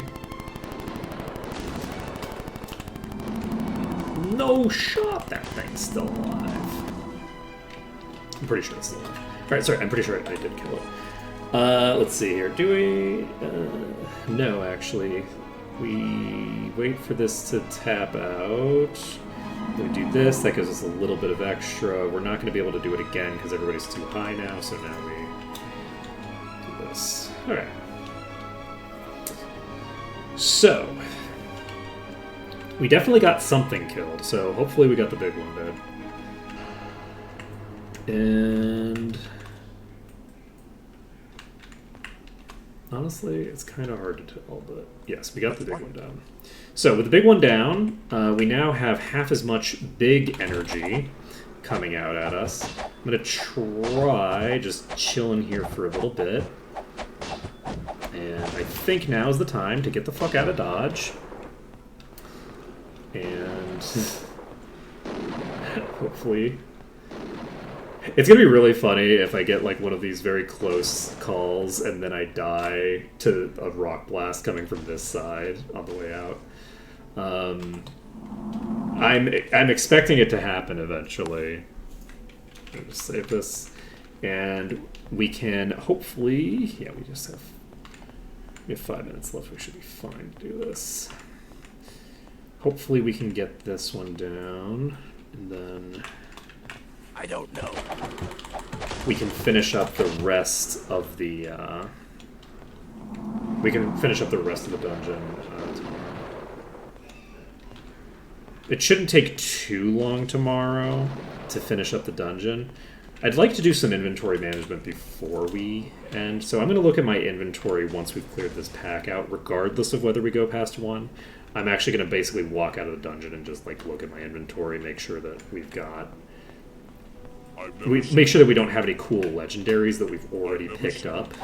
I think that's a, good way to finish up a fairly rough stream of me just running back and forth all day, Though we got a couple of dungeons done, so it's not like we have been in here all day or anything like that. So we have that. There's more yellow here now, I think. So I think maybe we killed something. No, we didn't kill anything. What am I thinking? We were fighting a big one. We didn't kill a big one, did we? Well, we did. Oh. We did in fact actually kill that big one. So we should, I think, be able to just chill here. I think. Maybe not. That was a pretty good. Oh no, that was an explosion. No. I need healing. Okay, I think we're golden. We're in the green here. That's convenient.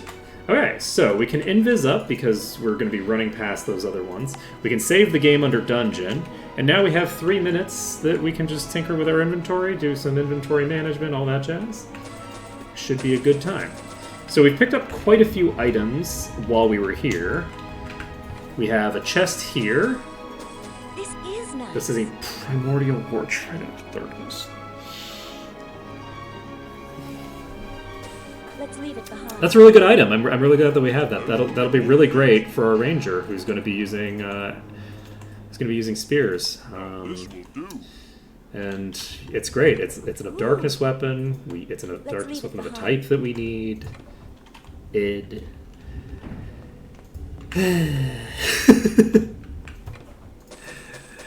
Ooh, You know, it's fine. we don't need It's this. all That'll be fine. useful.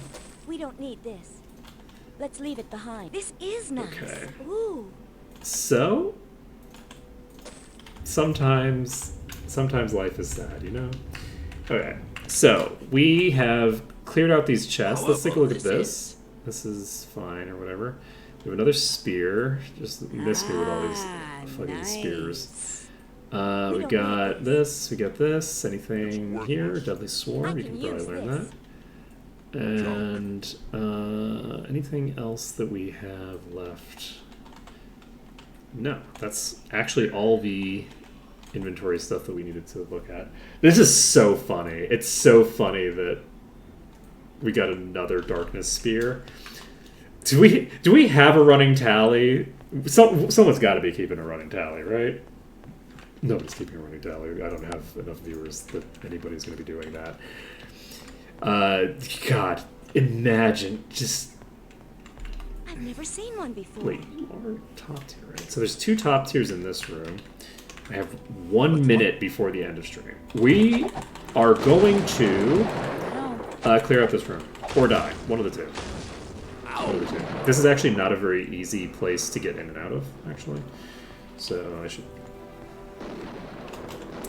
I should remember that the exit here is a difficult exit, and that I can't just stand there indefinitely. We need to get around this corner as quickly as possible, basically.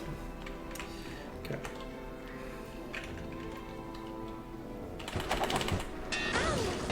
So if we go here, we're fine. Alright, so that's probably the route. Let's do this. Tag invis. We're gonna walk back over here. We're gonna see how much HP we have. We have an okay amount of HP, not a great amount of HP, but that's fine. That's fine. Okay, we're gonna make this work. It's 1 o'clock. Don't look at the clock. As long as you don't look at the clock, it's not real, right? Alright, so we are going to finish up this last room. We're either gonna finish it or we're gonna die. And if I die, I'm just gonna end stream there. Let's see here. But then next time we will be able to come back in and finish up the rest of this dungeon. And there won't be that much left. There's just going to be a couple of tricky pulls. But the 2 tricky pulls we have, I don't think are going to be that much harder than this pull was initially. No, that's not true. The one pull that has the boss in it, in addition to having the boss, is also in the middle of a giant room. It's a big, giant, empty room. So, because it's in the middle of a big, giant, empty room, I'm going to be taking a shit ton... God damn it. I'm going to be potentially taking a shit ton of damage leaving the room. I don't know. which is I obviously can't identify that. concern.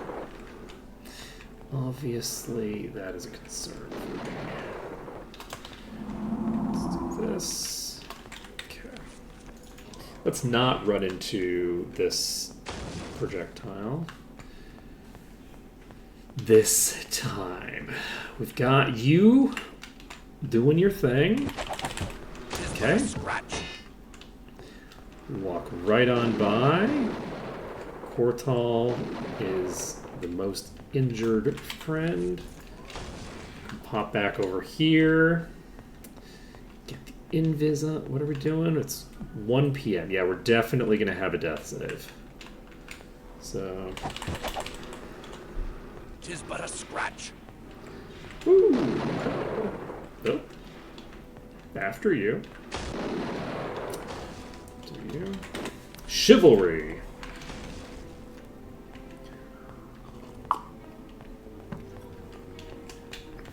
I don't know Okay. it.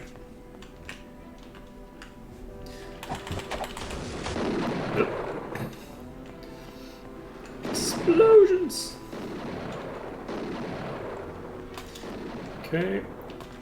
Gonna do that just to get one of our characters back up. And then we can sit over here. I don't know. Okay.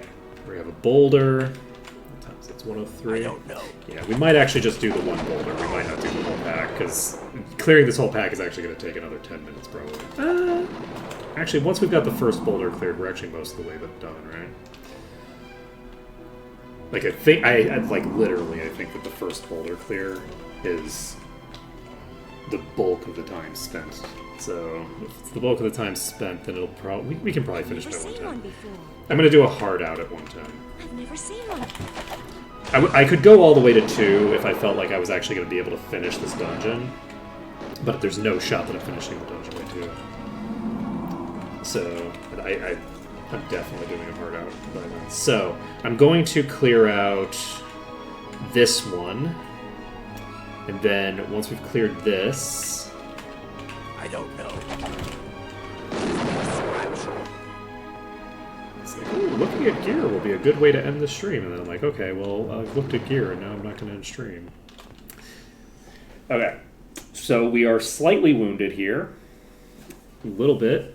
We don't have regen in play for anybody. God, wouldn't it be great if I had, like, any healing spells on Komanatin, the person who has access to 20 body skill? Wouldn't that be nice? Have I gotten you your mastery yet? I got Frost Mastery. So at least I did something, you know? Okay, there we go. So we now have Shared Life available. We took so much damage there. Just gonna save under danger. We will cast Invis. We're gonna pop right back in there and keep going. Keep making it happen. Alright, so we've cleared out the first boulder. And we can, I think, start burning down the other boulders, like the little ones. Not the top tier. So, if we can get a few rounds into those, I feel like we can get a lot done with that. And if we can just clear out this pack, that'll be one less thing that I have to deal with tomorrow, you know?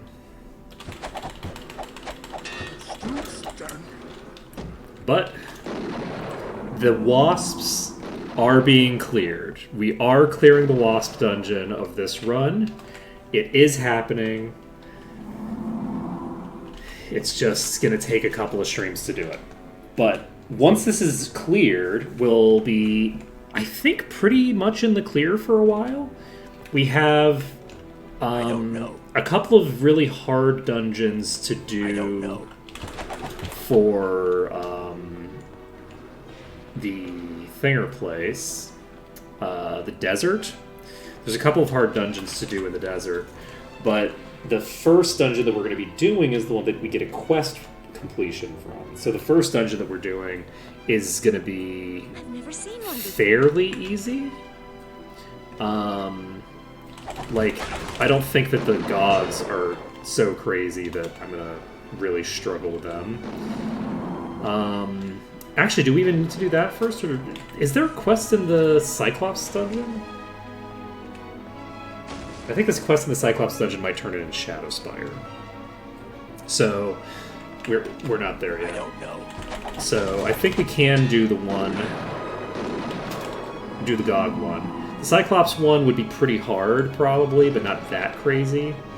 If we have a quest in there, too, then we don't have to do the dragons for quite a while. And the dragon dungeon might just not be that bad. Dragons tend to be pretty spread out, and if we can invis to the right location, we can probably pretty much trivialize the dungeon. I'm a lot less concerned about that dungeon than I am with this dungeon. You know? Like, this dungeon, because of the fact that you can't, like... You can't reposition the enemies in any meaningful way. It ends up being a very, very difficult thing to deal with. Yeah, we cleared out 2 of the enemies that were remaining there. I don't know. We still have... I don't know. I think we still have 3 enemies in this pack. Weirdly enough. Let's go ahead. Invis. Alright, we're gonna clear this pack out. We have 2 minutes left before I want to leave. I don't know. I don't know. That wasn't so bad. This is but a scratch. Looks fine.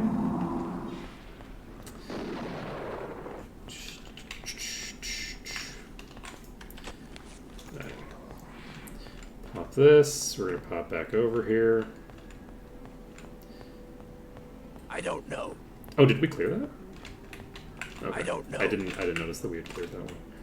Cool. I don't know. Cool. So just miss with every attack. That seems like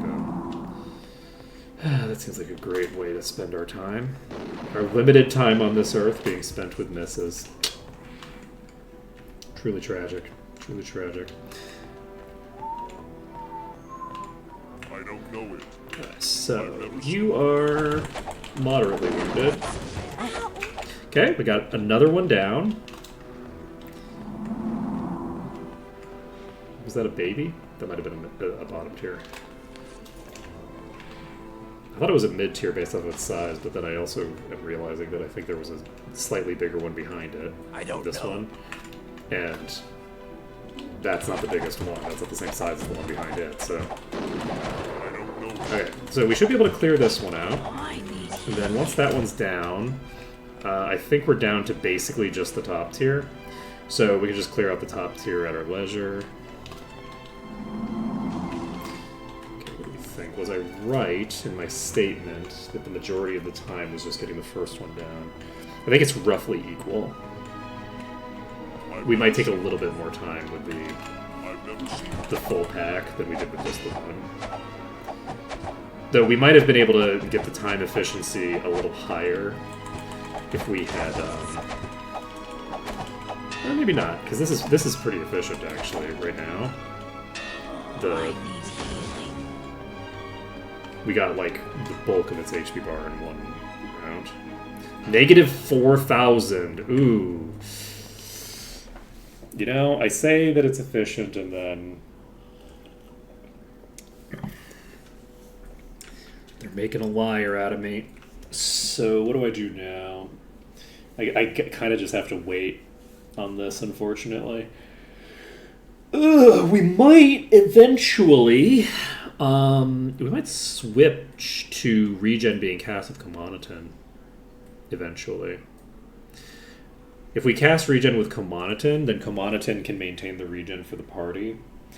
And the issue with doing that is just that Commonoton will be not...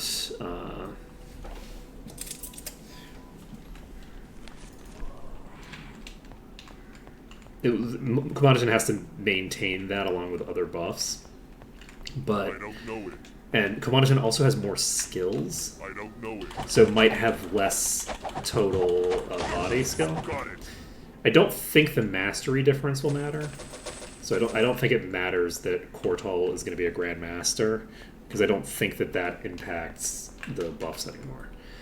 Alright, we've got that cleared. We're going to check this book. We don't need this. It's Mind Blast. That's a spell that we have now. I don't think we had that before. So I guess the next thing we'll do is... I guess we can't look at where they are. Now we can. Oh wait, we only have 2 packs left. We only have the 2. That's great. Okay, so next time we will be starting... Could I do this in an hour? I mean, I probably could do it in an hour, but I don't have an hour. I have 45 minutes. I don't know. This is 3 of these. I don't know. I think. Is it 4? I think it's just 3. I think there's just 3 of the don't top know. tiers here. There are a bunch of the little ones, though.